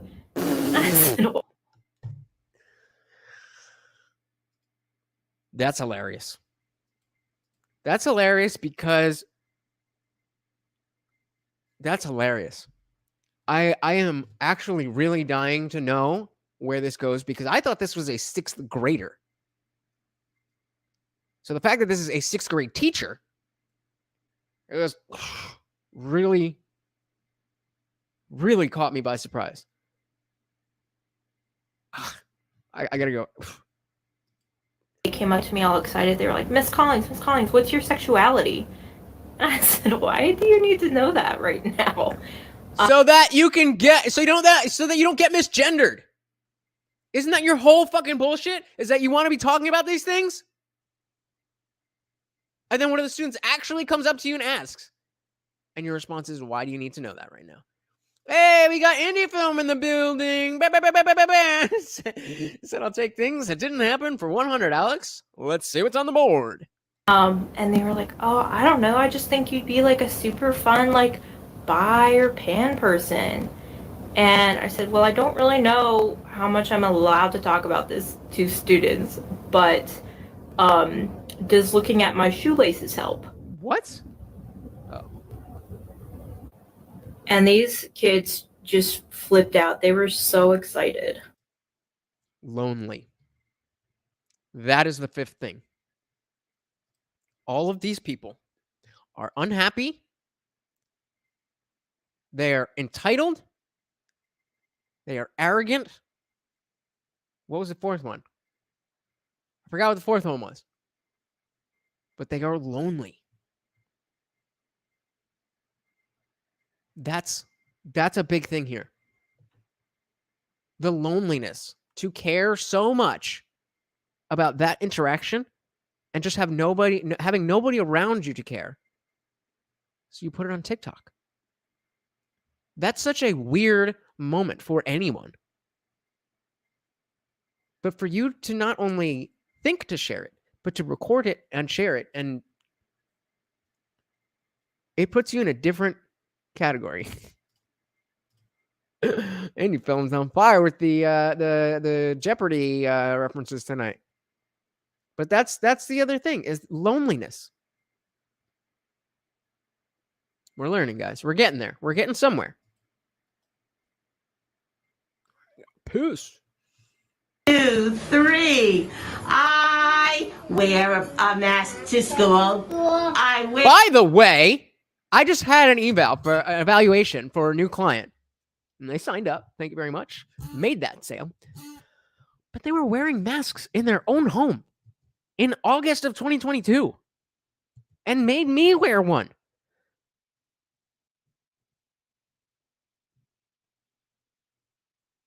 Why? But yeah, let's sing about masking up children. It's not like they have any reason to want to see people's faces and learn about facial emotions and shit like that. Wear a mask to school. Hi ho the Dario. I wear a I love how the teacher's the only one singing. mask to school. It helps to keep me safe. It helps to keep me safe. Hi. Oh my god, her level of excitement compared to theirs is so cringe. It's so I cringe. hold the Dario. It helps to keep me safe. Yep. It keeps my friends safe. It keeps my friends safe. Why are you recording this? This is nothing to record. I don't understand. This goes back to the desperate. That is number 5. These people are desperate for attention. The video didn't even come out well. Hold on. Oh. All right. I know. Hold on. The video didn't even come out well. The kids are not even singing. You're singing 5 times louder than they are. And it's not like you can't make them do it. You're a preschool teacher. You can understand kids wearing masks in schools? Please educate me, because I don't understand it. But desperate. How desperate for attention need you be to post this?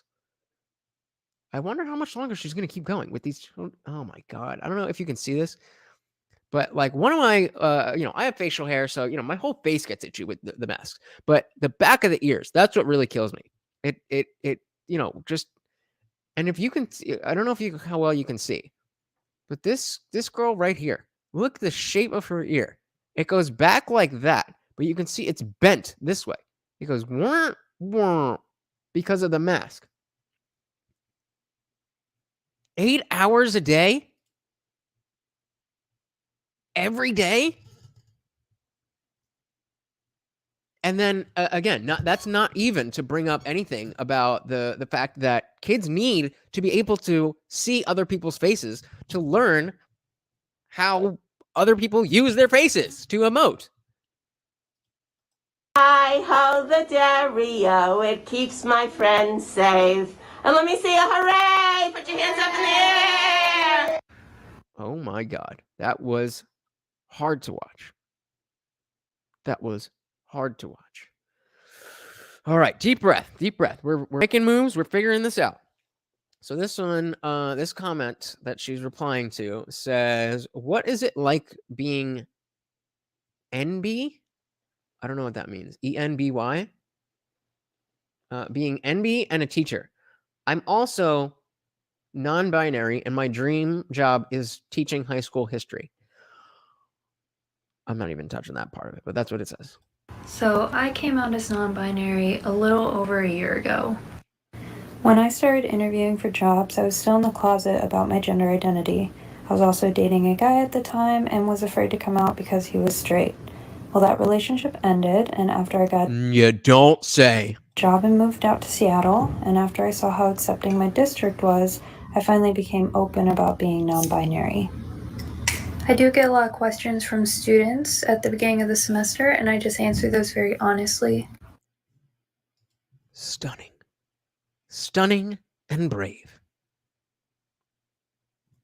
Why are you doing this? What were you hoping to achieve with this video?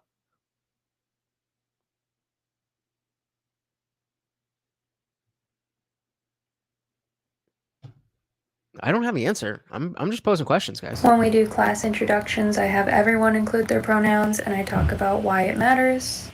And I How about you do that here? Because I have no fucking clue why. always encourage students to ask questions if they don't quite understand, because I know to a lot of those students, I'm probably the first non-binary teacher they've ever had. But the other person at Sonic was horrified. Horrified that somebody would ask. So y'all don't even have your own goddamn rules set. And we're supposed to know? I always assume good intent with my students, so if someone makes a joke or cracks a comment, then I use it as an opportunity to educate them. How nice of you. How brave. You educate them.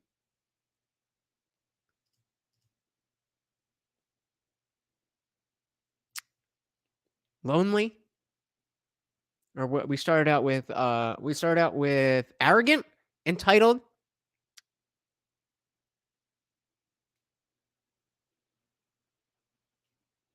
Oh, angry, entitled, unhappy, like just generally in life, and desperate for attention. We just need the fifth. We need the fifth one. If we can figure out what the fifth piece of this puzzle is, because it's not like this is all trans people. It's not like this is all, we had the vegan just now. It's not about it has nothing to do with trans. It has to do with cancel culture at large. And I just want to get rid of it. Patience and love are key. Unless you get misgendered, then you can hit people. So it says, POV, you're the trans teacher getting ready.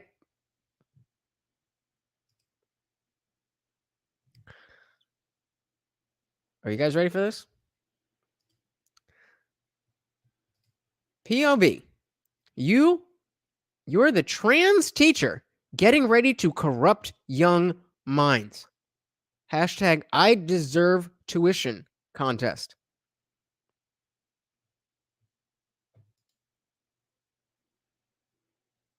What? I mean, is that even okay?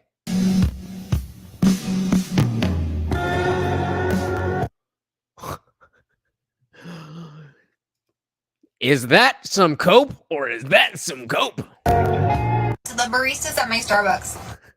That was it. That was the whole thing. I am so sorry that I strolled in without having a mask on, even though the mask mandate was lifted and I am fully vaccinated, because you don't know me. You don't know that about me. I apologize.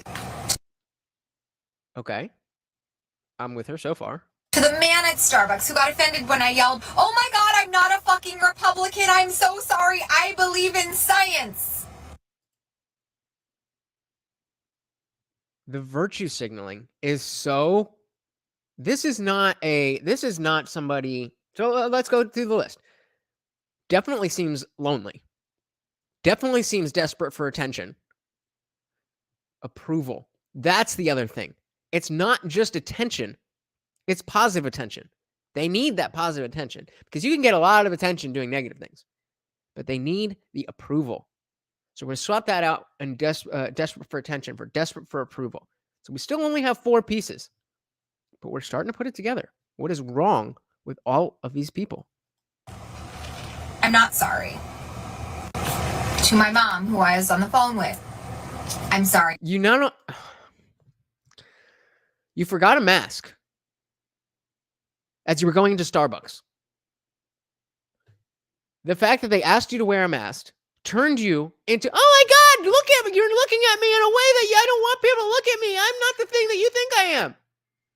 Then you had to call your mommy. And now you have to make a TikTok because you forgot a mask. Do what you got to do, homie.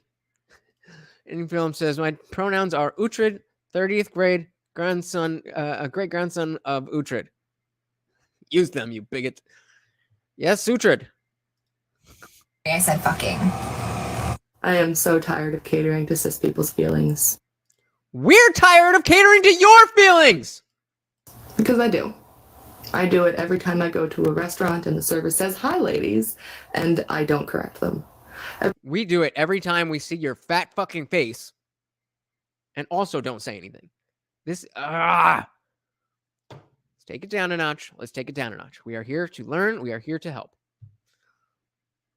All right. Let's try that again. Every time I choose the women's washroom because people expect that of me and it makes them comfortable.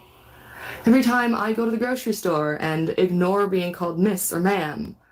Every time a close friend misgenders me and my immediate response is to say, no, it's okay as long as you're trying. What else do you expect? What else do you expect? Maybe fucking look like a dude and you won't have these problems. Where is this person's mom? That's a good question. It's not okay. And I'm not okay. No, it is. I know you're not okay, but it absolutely is okay. I promise you, people are going through more shit than being called the wrong gender. They're all right. I know that you're not all right. I'm not okay. Because in order for any of you to even entertain the idea of respecting my existence... Oops. I don't remember giving a fuck about your existence. You're not special. You're not special. All of everybody that I don't know right now, I do not care about their existence. I care in general about people in general. But if you want me to care specifically about one person because they're a person, outside of having basic human dignity for them, I'm sorry. That is entitled. You are not entitled to respect.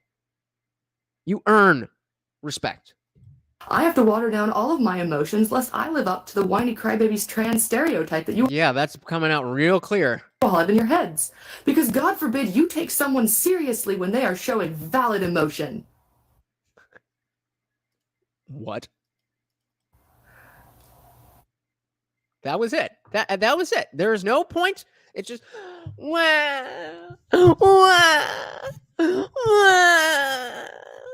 Like, get a fucking hobby. I don't understand the obsession.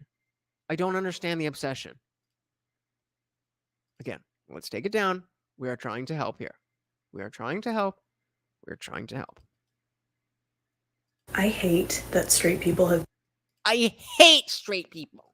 ...taken the incredibly complex and nuanced thing that is the queer experience and stolen... Even the way...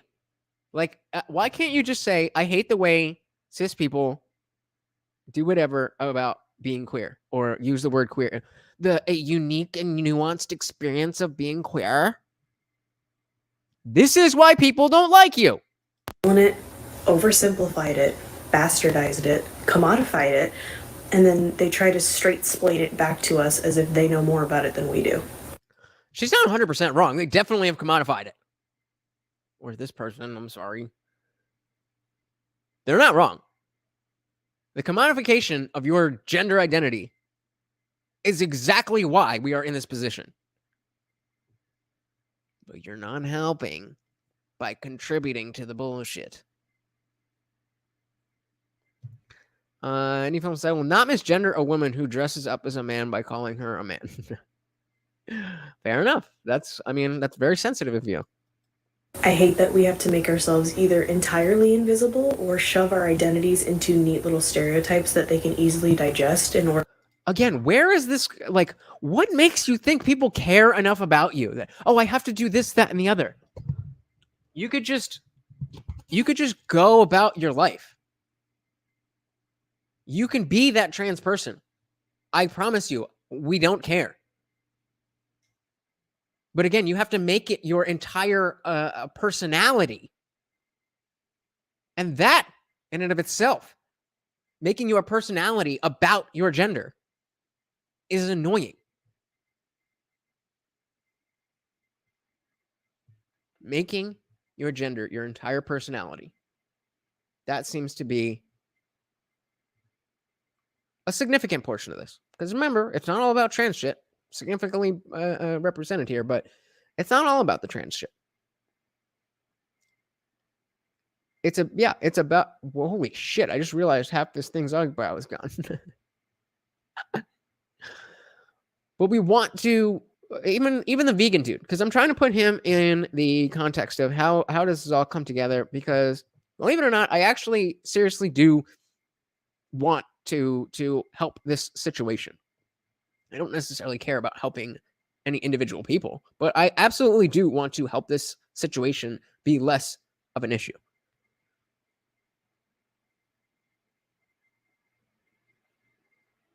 But I don't know how we get past this entitlement.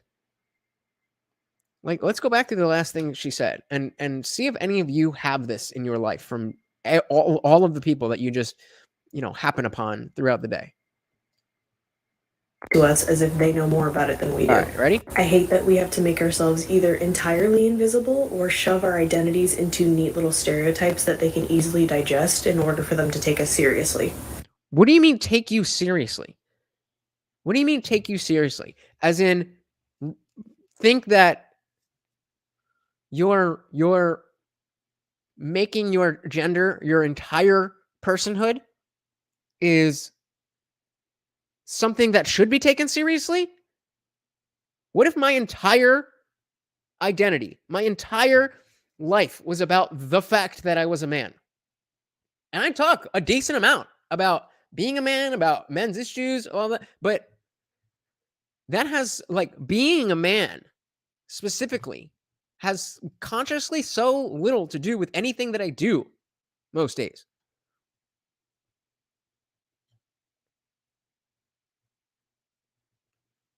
I don't get it. Anyone says, which one of these morons making themselves entirely... I can't say that. I hate having to infantilize and handhold straight people constantly in order to reduce entitlement, reduce the chances arrogance of a temper tantrum and the subsequent. Oh, she has to reduce the chances of a temper tantrum. But this is certainly not a temper tantrum. Revocation of their support. I hate the idea of the ever patient, ever willing to teach queer that straight people seem to think encapsulates all of us. I am not. Yeah, like some of us are pieces of shit. You don't think all of somebody is nice. Huh? Not your fucking encyclopedia. I am far too busy living my own life to attempt to educate you for hours. Are you though? Because it seems like what you're doing right now. On end without monetary compensation, or at least without the insistence constantly that I'm not being as nice as you want me to be. Okay, shut up and go away. I don't give a fuck. Live your life happily wherever you want to live it. I promise you. I promise you. I am not looking up any trans shit in the encyclopedia. You don't need to be encyclopedia. You can just be a person. Unless you make your gender your whole personality. If you're so interested, do a modicum of research yourself. And if you want, I'm not interested. That is the point. You are interested. I am not interested. Do you think I get mad every time somebody doesn't understand what atheism means or doesn't know what bands I like or any of that shit? No, because they don't care. Why should they care? Those are the things I care about. If I want you to care about them, then it's my responsibility to get you to care about them. And even still, that is not my responsibility. You can either talk to the people about what you want them to know, or stop being mad that they don't know it. And Philip said, if you want to help people, we have to stop indulging people in their mental delusions. I used to think I was Napoleon. Nobody dressed me up like Napoleon, started saying, Hail Napoleon. Yeah. Yeah, exactly. Exactly. I actually really fear what would happen. Somebody's bringing this up in the last stream about national divorce. Oh, excuse me. And we're talking about how the left is very good at organizing themselves. That's how we get here. Even without the internet, there was, extremist groups long before the internet. And the left seems to be better at organizing than the right. So I think without the internet, they would be even more powerful than they are now. even do that, you're not actually interested. See, this is a really interesting comment because I know the commenter didn't think about. So the all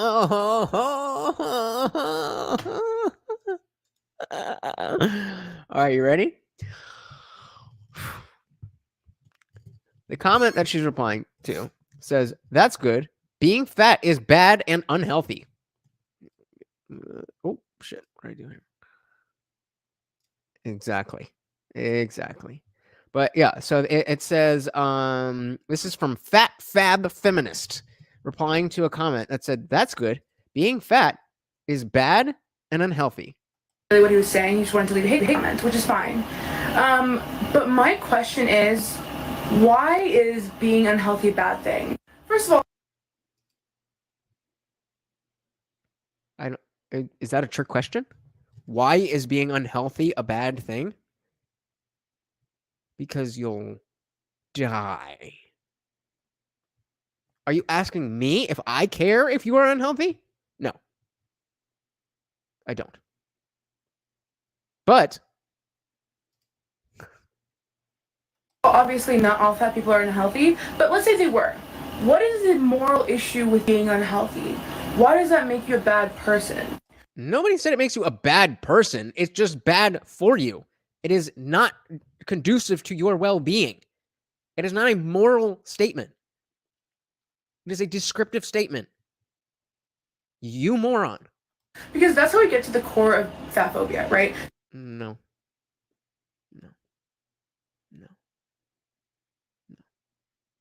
If you weren't so arrogant and stuck in your own ideology, then you wouldn't say things like, why is being unhealthy bad? I kind of feel like I don't need to add any more to that. There is a moral assignment with the idea of being fat, whereas we associate thinness with good and fat with bad. But why is that? Why do you think being unhealthy and being fat is bad? So she actually touches on something that is relevant. The fact that I think it's kind of stupid to say not all fat people are unhealthy. That is theoretically possibly true, but it's such a fringe thing to say that, like, what? But and let's run it back and see exactly what she said. Of being fat, whereas we associate thinness with good and fat with bad. And so that actually is a valid point. That I am probably just as lazy, if not more, than every fat fuck walking around. And I'm skinny as shit. I just have a lucky metabolism. So we found something that's not entirely stupid. Does she go anywhere with it? Does she make a point with it? No, but we want to give credit where credit is due. But why is that? Why do you think being unhealthy and being fat is bad? There needs to be. And you wonder. Is this a new one? Or I'm going to assume this is a new one. The article says Rebel Wilson poses in a swimsuit and tells fan, "It's never too late to improve yourself." The Pitch Perfect star has lost more than 60 pounds after revamping her diet and exercise habit. Good for Rebel Wilson. But I'm sure this person is not going to agree. Why we don't trust these people. It happens every single time. Every single time. This is from today. This is from today. Yeah, no. No. Wasn't Are you going to say a thing? fat rep. Was not ever fat rep. Unapologetic fat actors forever and only. Till the end of time.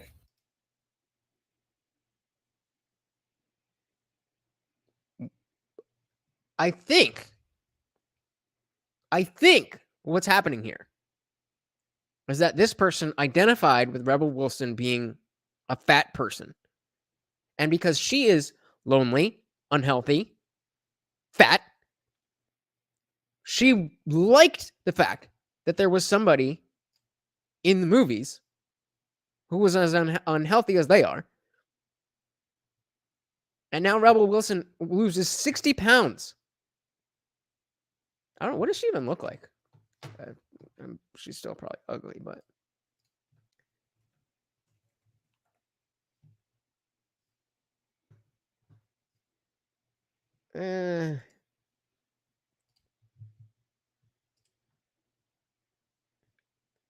Really?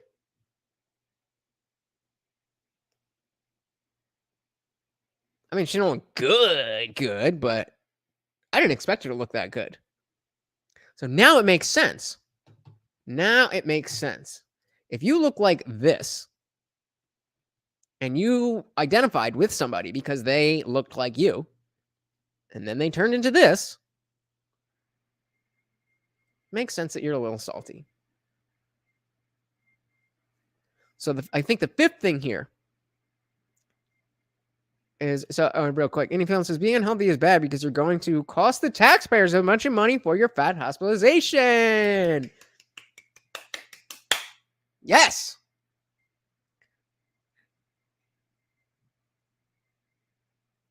There's something about wanting other people to be as unhappy as you are that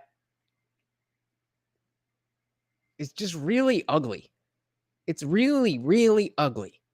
You should want the best for anyone if you are a good person.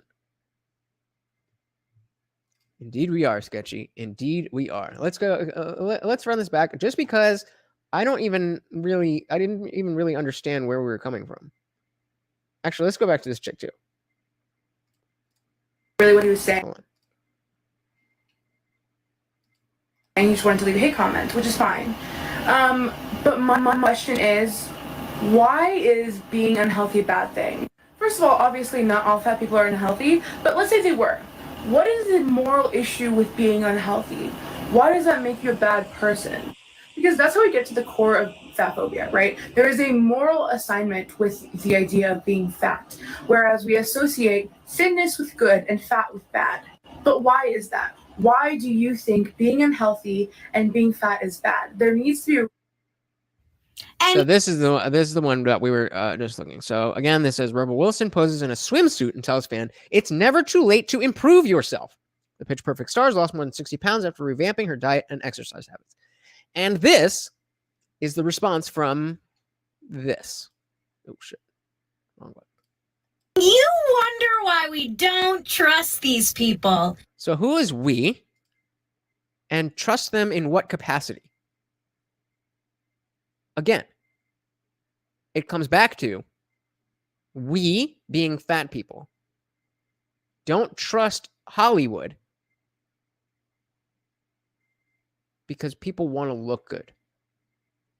I'm pretty sure that's where we're at. It happens every single time. Every single time. This is from. And again, how dare somebody get money and then, want to use that money to better themselves so that they can live longer and make more money? How dare they? Sketchy says, I feel like the whole fat acceptance thing comes from the lack of desire for self-improvement and loneliness. That's exactly what we came to for. So I'm glad you agree. Self-improvement and loneliness. Being fat isn't bad. It's just not healthy. Yeah. That's what the other girl was saying, is that there's a moral justification. But any film brings up a good point here in saying that, being fat costs people money. But these people just want to have more people at their pity party, their fatty party. Today. This is from today. And look at that smug look. It's from today. Like, can you believe that a Hollywood actress lost weight? How dare it? It happens all the time. I can't even trust these fat fucks to stay fat. Yeah, no. Yeah, no. No. I hate people who say, yeah, no. Wasn't fat rep. Was not ever fat rep. Unapologetic fat actors forever and only. Till the end of time. So again, she wants other people to be unhealthy. Instead of fixing herself, she wants other people to have the same flaws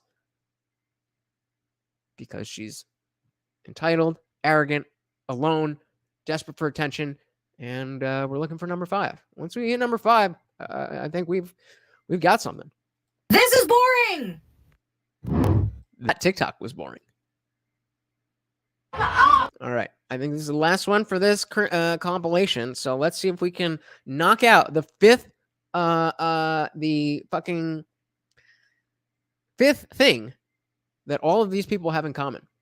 Misery does, in fact, love company. So shut the fuck up about our bodies. And I have to be honest with you. And I have to be honest. That when they made that shit a law. She said, when they made that shit a law, I almost didn't want to do this show. I almost didn't want to do this show. So, because I wanted to punish this fucking place for allowing that to happen here. But then, I remembered that it's you guys that are the fucking victims. And you deserve... Me! You deserve me! It would be so horrible to actually stand up for something I believe in, regardless of how stupid it is or isn't. I could never stand up for what I believe in because of then I would deprive you of me. Is that not what is happening here? Am I wrong? Please tell me if I am. And we need to tell them to shut the fuck up! That's the whole thing. That's always what surprises me. That's always what surprises me. That it just ends. There's no greater point. There's no anything. There's nothing. There's no substance. We just have, and I failed you guys. I don't have the fifth and final characteristic that will allow us to figure out how to help this. So I'm calling on you guys. I'm calling on you guys to come up here and help me figure out, what do we do with this? What do we do with this? And it's not that people want to look good; it's that people want to be healthy. They want to live longer. They want to be. They want to live more productive lives. All of the above. Fat rep that only. Only people who. It's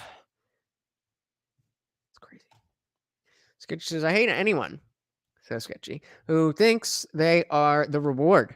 People who put clout before their values as humans."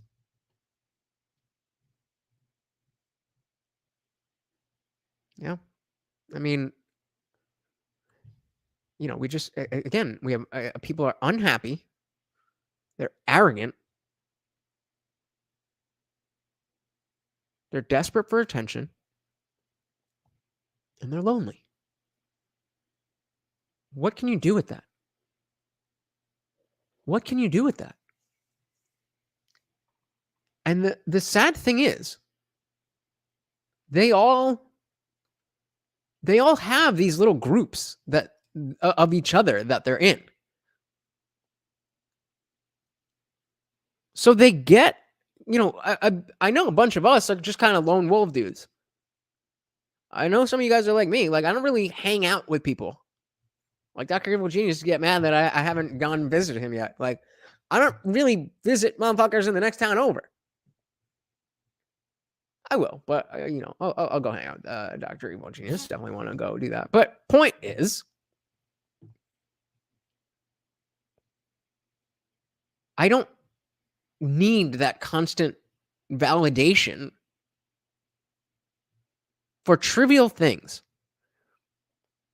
Of course, I want validation for things like my opinions on culture. But I think that is a valid desire.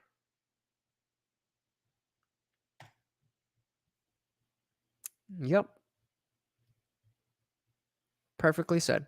It was love those unapologetic fact actors like John Belushi and Chris Farley. Those guys are great. Those guys were great. But they weren't healthy and therefore died. All right, we got our first panelist. I'm going to assume this is sketchy because I don't know what the fuck this says, but the picture is the same. I would appreciate in the future if you guys would come up, if you could use the same name so that I know who the fuck I'm talking to. Because remember that one stream, I almost brought a dude who was whacking it on the screen because I wasn't really looking. I'm going to hope Zeldris Plays Roblox is not going to do that. Yes, it's me. How are you, buddy? Pretty good. So we've got loneliness. We've got anger. We've got desperate for attention. And entitled and arrogance. Those are the 5 things about these people that bring them to this mindset. What do you think about all this, man? Help me make sense of this.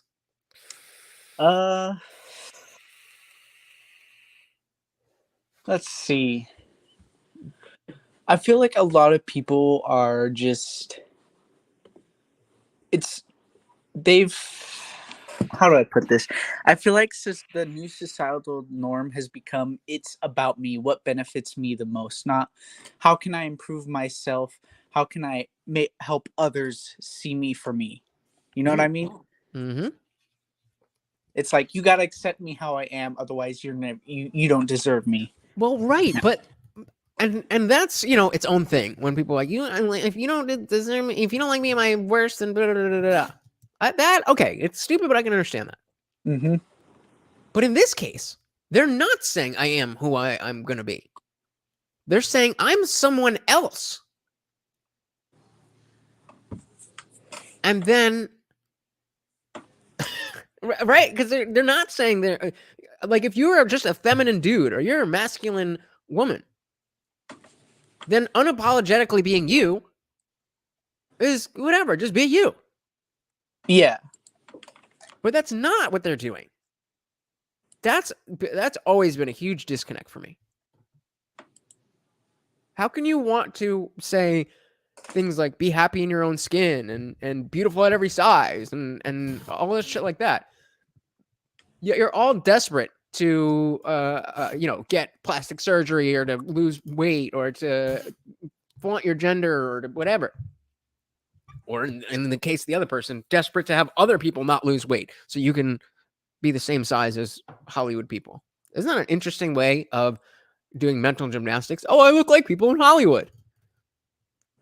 Well, I guess. Not anymore.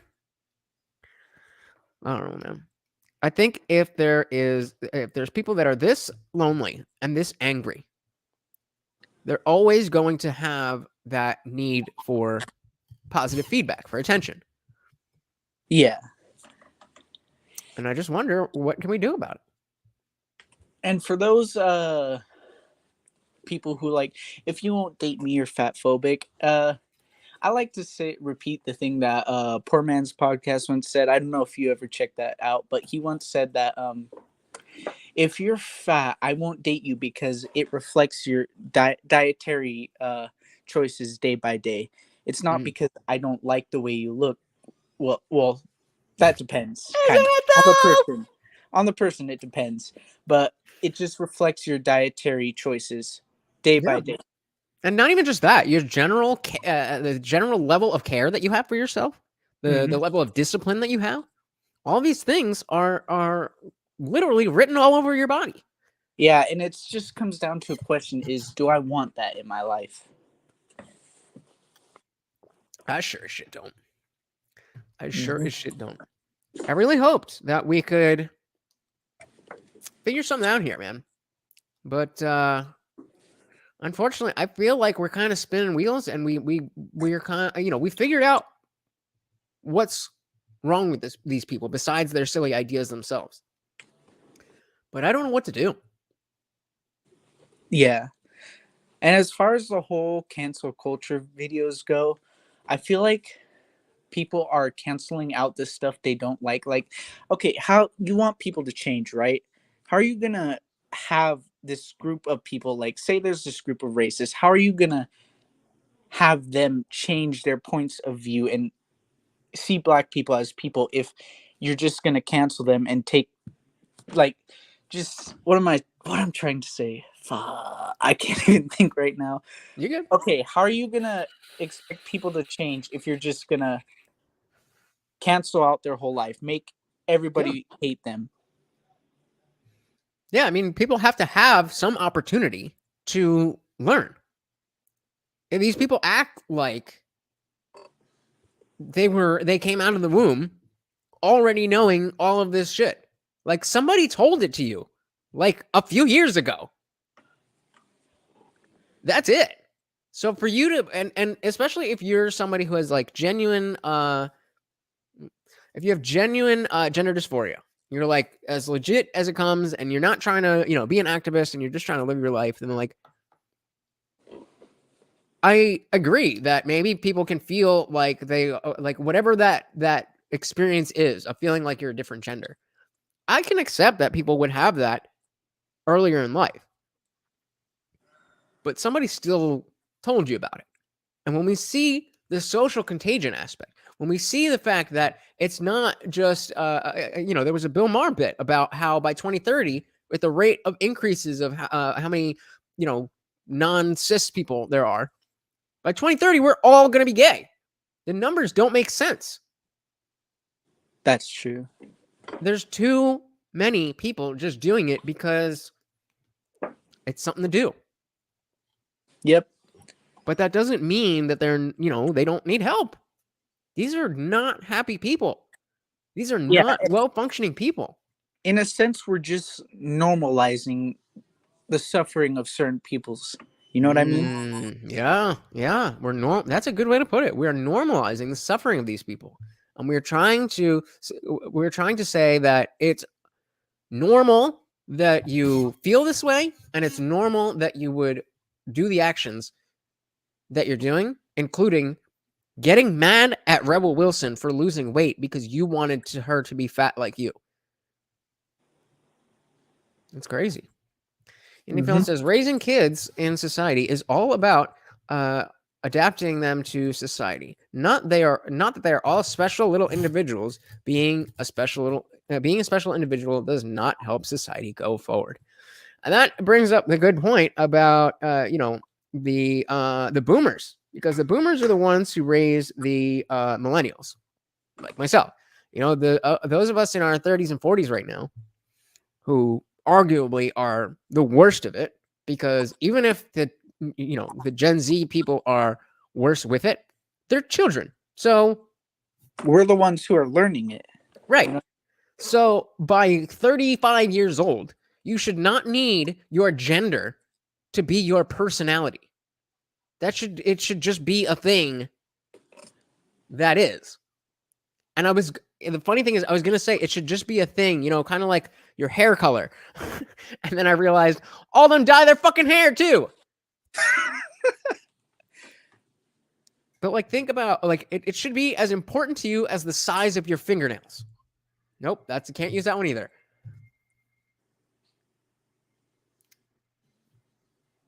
Everything I try to say is inconsequential. They've turned it into a level of status. Yep. Having blue hair signals whatever. Having all these piercings signals being unapologetically fat. And certainly being openly trans with no attempt to transition socially. It all comes back to the participation trophy generation. Mm-hmm. That's the entitled part for sure. And another part of the entitled part is just forcing these certain beliefs on people who want to just bring conversation about it, want to know like why you feel that way, but it becomes more like, oh, well, you need to believe this because, or else you're just being homophobic, you're being misogynistic. Right. And so what's something about your life that when you see these people complaining about their lives, and I was talking about when if I get called Looch instead of Lutch, or people think I'm Latino instead of Indian, or people think I'm something like, what's something in your life that is something that people get wrong all the time and doesn't matter to you because it shouldn't matter and you just don't love it, but you get over it? Do you have something like that? Yeah, it's that I've always grown. I grew up in like a poor household. We weren't always the richest, but it's like I take a look at some people who complain about the system, and it's all like, you guys have it good. Why are you complaining? There are some people who are happy with their lives being poor because they don't have to worry about the things that come with being rich. Of course, you have to worry about paying your bills if you have a low end job, but you can learn to live with it. You know what I mean? Definitely. It's just, I mean, you can learn to live with anything. And I mean, obviously there's extreme cases of,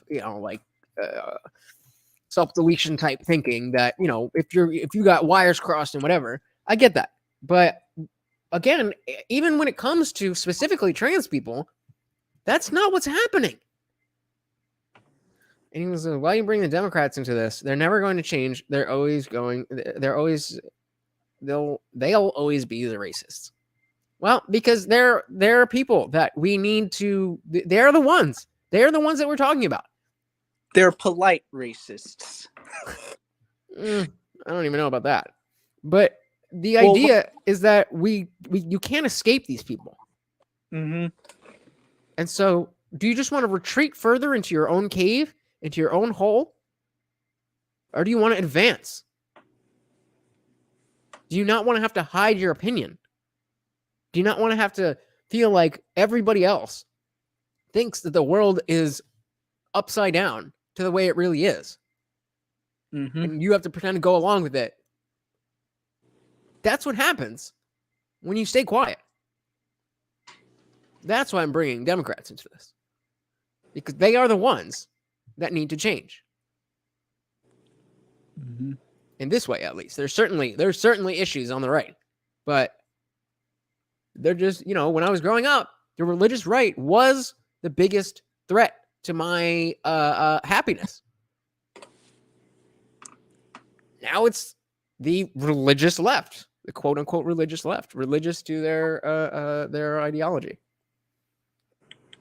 Sad. It's like they're trying to enforce certain types of change, but won't change themselves for the better. That is beautifully put. Beautifully put. They're trying to change, but they won't change themselves. Be the change that you want to see. Sorry, what are you saying? They'll always talk about, we need to help the people. We need to how do I say it? Put the people before this, but they themselves aren't doing that. You know what I mean? They want to talk about it, but they're not doing it. Don't talk about it. Be about it. Yeah. Well, I guess we're not going to solve the problem in this one stream, but at least we have a starting point. We have a starting point, and from here, this is none of these things are meant to be solved in I'm sorry, Moni. None of these things are meant to be solved in a day. But if we don't try, if we don't start somewhere doing something, then we're just going to be laughing at the downfall of our civilization. And as funny as these TikToks are, the actual idea of the downfall of our civilization, it's not that cute. And I can see it coming. We all can. It's there. It's written on the wall. Mm-hmm. So what I want from you guys is from all you guys, is to legitimately think about one thing that you can do or say or anything that would put yourself, I don't want to say put yourself, but create a thought process, create a pattern of thinking in someone else by exposing what it is about their thinking that is incorrect without getting them on the defensive. I understand that is a tall order. But if we don't do it, then nothing will change. And I don't trust anybody more than I trust myself and you guys. That is what I want from you guys. And I want to hear, over the next few weeks, something. This is serious shit. This isn't going anywhere. And I don't know what else to do.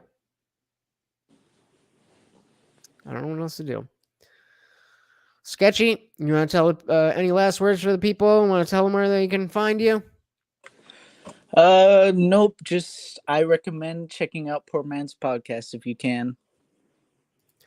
Fair enough. Thank you so much for coming up. I think we're gonna drop out a little early today. It's been a lot sadder than I expected it to be. I thought we were gonna come out with something, but I guess not. But I always want to thank you for coming up and hanging out with me. So you have a good one, buddy. You too. Peace. Peace. Any film says a gay man is a man and a gay woman is a man. We need to stop conflating that with people that decide that they're the other sex than they really are. Well, I know that that's how it is and should be. But some of these people are so far gone that their ideas about this stuff are not changing anytime soon. And I don't necessarily need them to change who they are. I just need them to change trying to make me who they want me to be. And I think if we can start a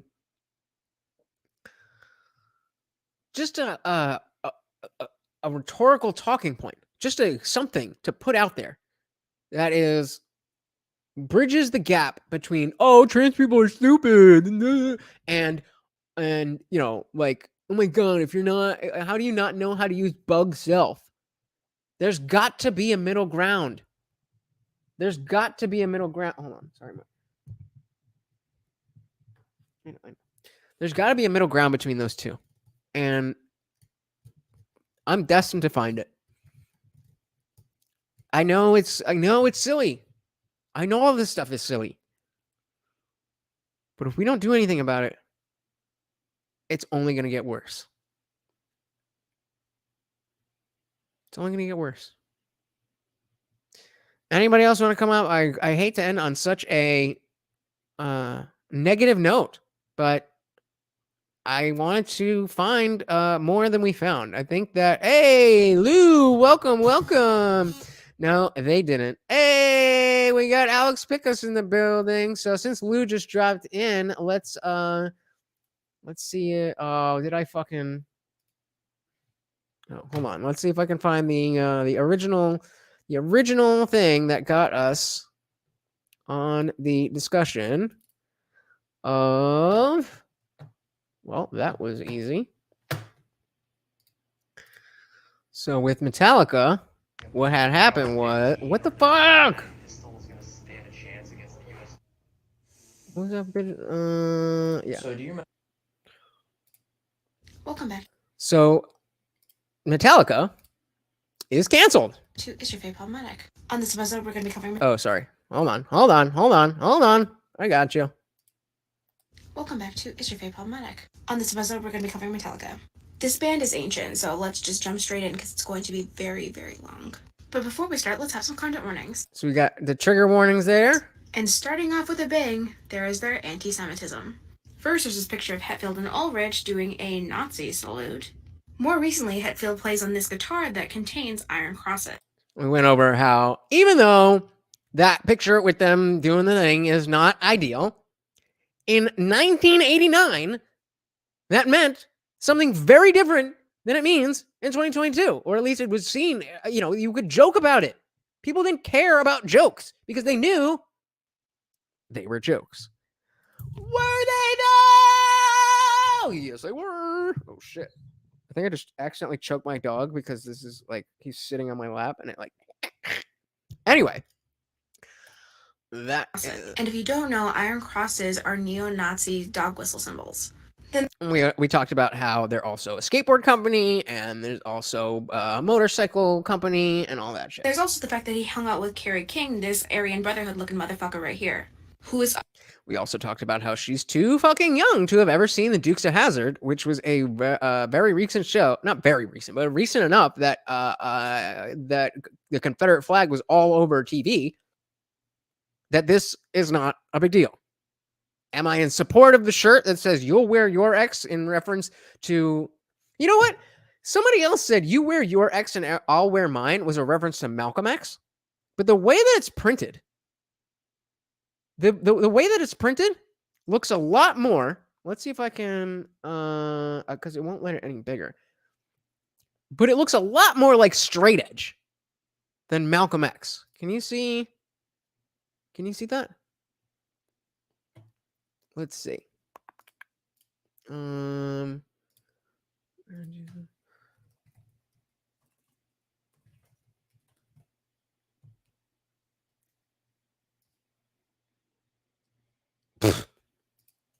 Hardcore.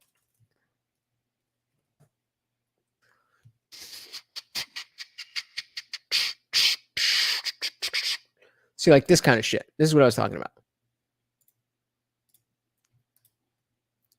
This kind of font. This is exactly what was all over the hardcore scene. Obviously very... And this is exactly the font that's right there. So somebody else was trying to say that it was a Malcolm X thing. I think it's just a, hey, I like to drink thing. Thank you, Sketchy. I do my best. Alcohol helps.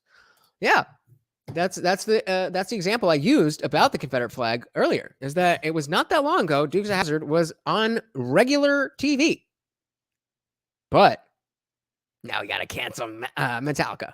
Proud to be wearing a Confederate flag. And then a video of one of their former members doing a Nazi salute and march. This was bad, but also kind of funny.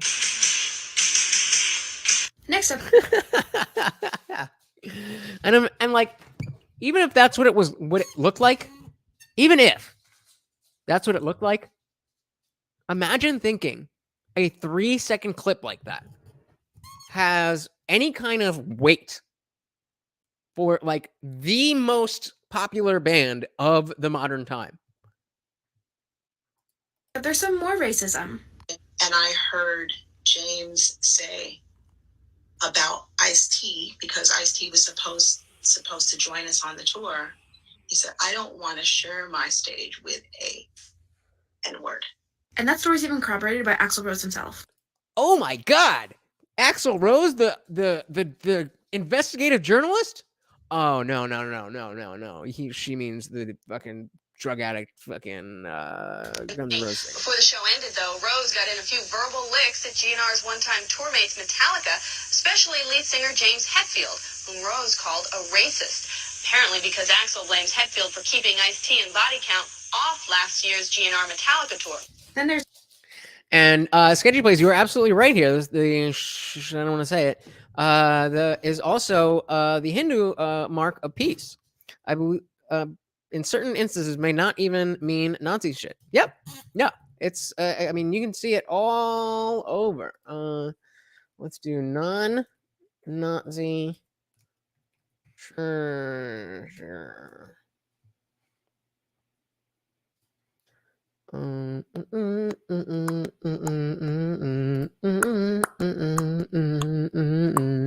How the Nazis twisted the swastika, a symbol of Buddha, into an emblem of hate. How long is this?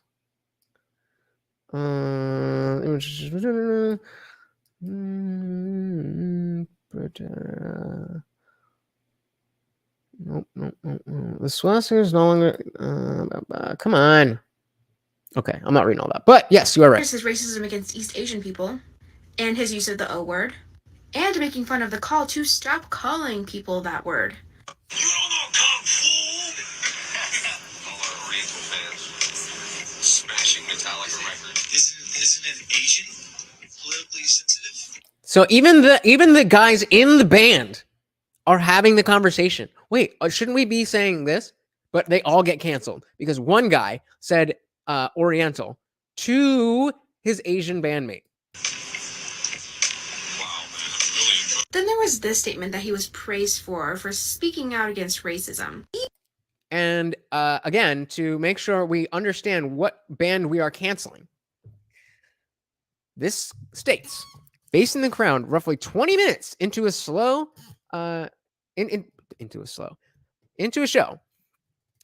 Hetfield said, Metallica doesn't give a shit, all right? We don't give a shit about the differences. Okay? We care about the similarities. So the fact that you're here, we don't care who you voted for. We don't care what you do or don't eat. We don't care what your skin color is or what you do for a job. What we don't care what you've done in the past. What we do care about is the fact that we're all together here celebrating life with music. Cancel them.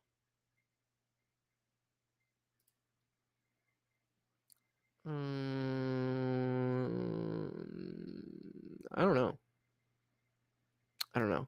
24-hour stream. I need to be monetized before that. I'm not fucking doing a 24-hour stream without any super chats. Come on. But if you join the Discord, I'm in there all the time. But yeah, this is what we're doing, and then we're gonna for speaking out against racism, even though at the beginning of it they talk about how they don't care who you voted for, as if Trump supporters weren't supporting racist policies. If you care enough about racism to denounce it, then you should probably care about who people are voting for, because those people influence policies that are racist. So it's racist to have been wearing next to a guy wearing a Confederate flag 20 years ago, but saying today that we don't care about your skin color, we don't care about your past, we don't care about any of that, we just are happy you are celebrating life here with us. Cancel them. But don't worry, they spoke about Black Lives Matter. Oh, they did. All of them did, except for the lead singer, of course. All of them except the lead singer, who we then found out doesn't have social media. So they all put the black square. So she must be happy about that, right? At least that part. And they did that with some black squares, no resources, and no donations. So donations. I wonder how much she's donated. And how does she know that Metallica has never donated to anything? Yep. This is what we got, Lou. This is what we got. And so the point of this stream was the idea that there is something inherently wrong with people who go after go into cancel culture like this. Whether it has to do with stuff like this, whether it has to do with the trans stuff, whether it has to do with that vegan guy that was up here, there's a through line. There is a common thread that these people are unhappy. They are entitled. They are arrogant. They are lonely, and they are desperate. There is a deeper issue here. And we want to laugh and make fun of these people as they should be, but at the same time, it's fucking sad. It's sad. Sketchy. Oh, real quick, guys, if you have not hit the like button, I would really appreciate if you do that. And if you're not subscribed, definitely do that. You don't want to miss the next party, do you? Sketchy says, I mean, I don't think Trump was racist. I think that was just a notion the Dems pushed. Of course. I mean, he wasn't a nice, like, friendly person. But I don't give a shit about that in terms of my president. And Vin Diesel. Next up is how they made fun of addiction, mental health, and suicide. So let's, again, she's talking about they should be canceled because they make fun of addiction. So let's hear out her reasoning. First, there's how they mocked Lane Staley's drug addiction by motioning needles going into their arms. Okay.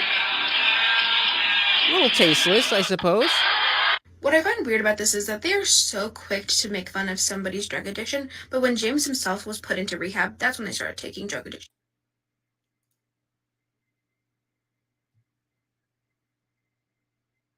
Okay. Yep, and you know, things that didn't happen for 500, Alex. This bitch. Lou Optic says, I don't think Trump is racist. I think he could be bought by the highest bidder, and the GOP offered him the best deal. Interesting. I definitely see that as the case. I think he probably is. I mean, I used to hate Trump in when he was running. So I've definitely had a change of heart in seeing how the mainstream media just went like balls to the wall on Trump, and made me think that if he won, the world would end. Clearly, that didn't happen, and I was lied to, and I was not happy about it. So I just think that he would never, he was a lifelong Democrat. He never would have seen the light of day running as a Democrat, but he could be Trump as a Republican. And he was, and he is, and he might again. I mean, bro, you want to cancel that when you have rappers making songs about Arpe, that bitch. Kill this one. Exactly. You guys can read it. Yeah. Like, these people are unhappy. They are lonely. They are starved for attention. They are desperate for approval. And they are angry. Seriously. But of course they only care about issues when it pertains them. And finally, there's how they mocked Kurt Cobain's suicide. Days after it happened. Months. And it's a funny joke. What color was Kurt Cobain's eyes? Blue. One blue this way, one blue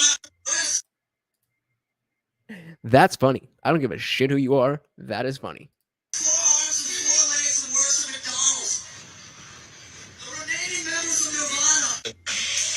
It was a good aim. There's probably much more of this. I still don't understand why she put that little clip of Sebastian Younger in there. Considering that they're a band full of white men from the 80s.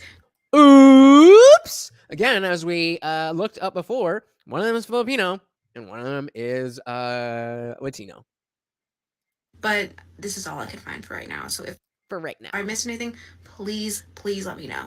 Yeah, just only the entirety of these people as they exist outside of those 4 seconds total that you clipped up. So, I mean, that's where we are, guys. We have a lot of work to do. But somebody's got to do it. We are going to make sure that cancel culture ends. Mark my words.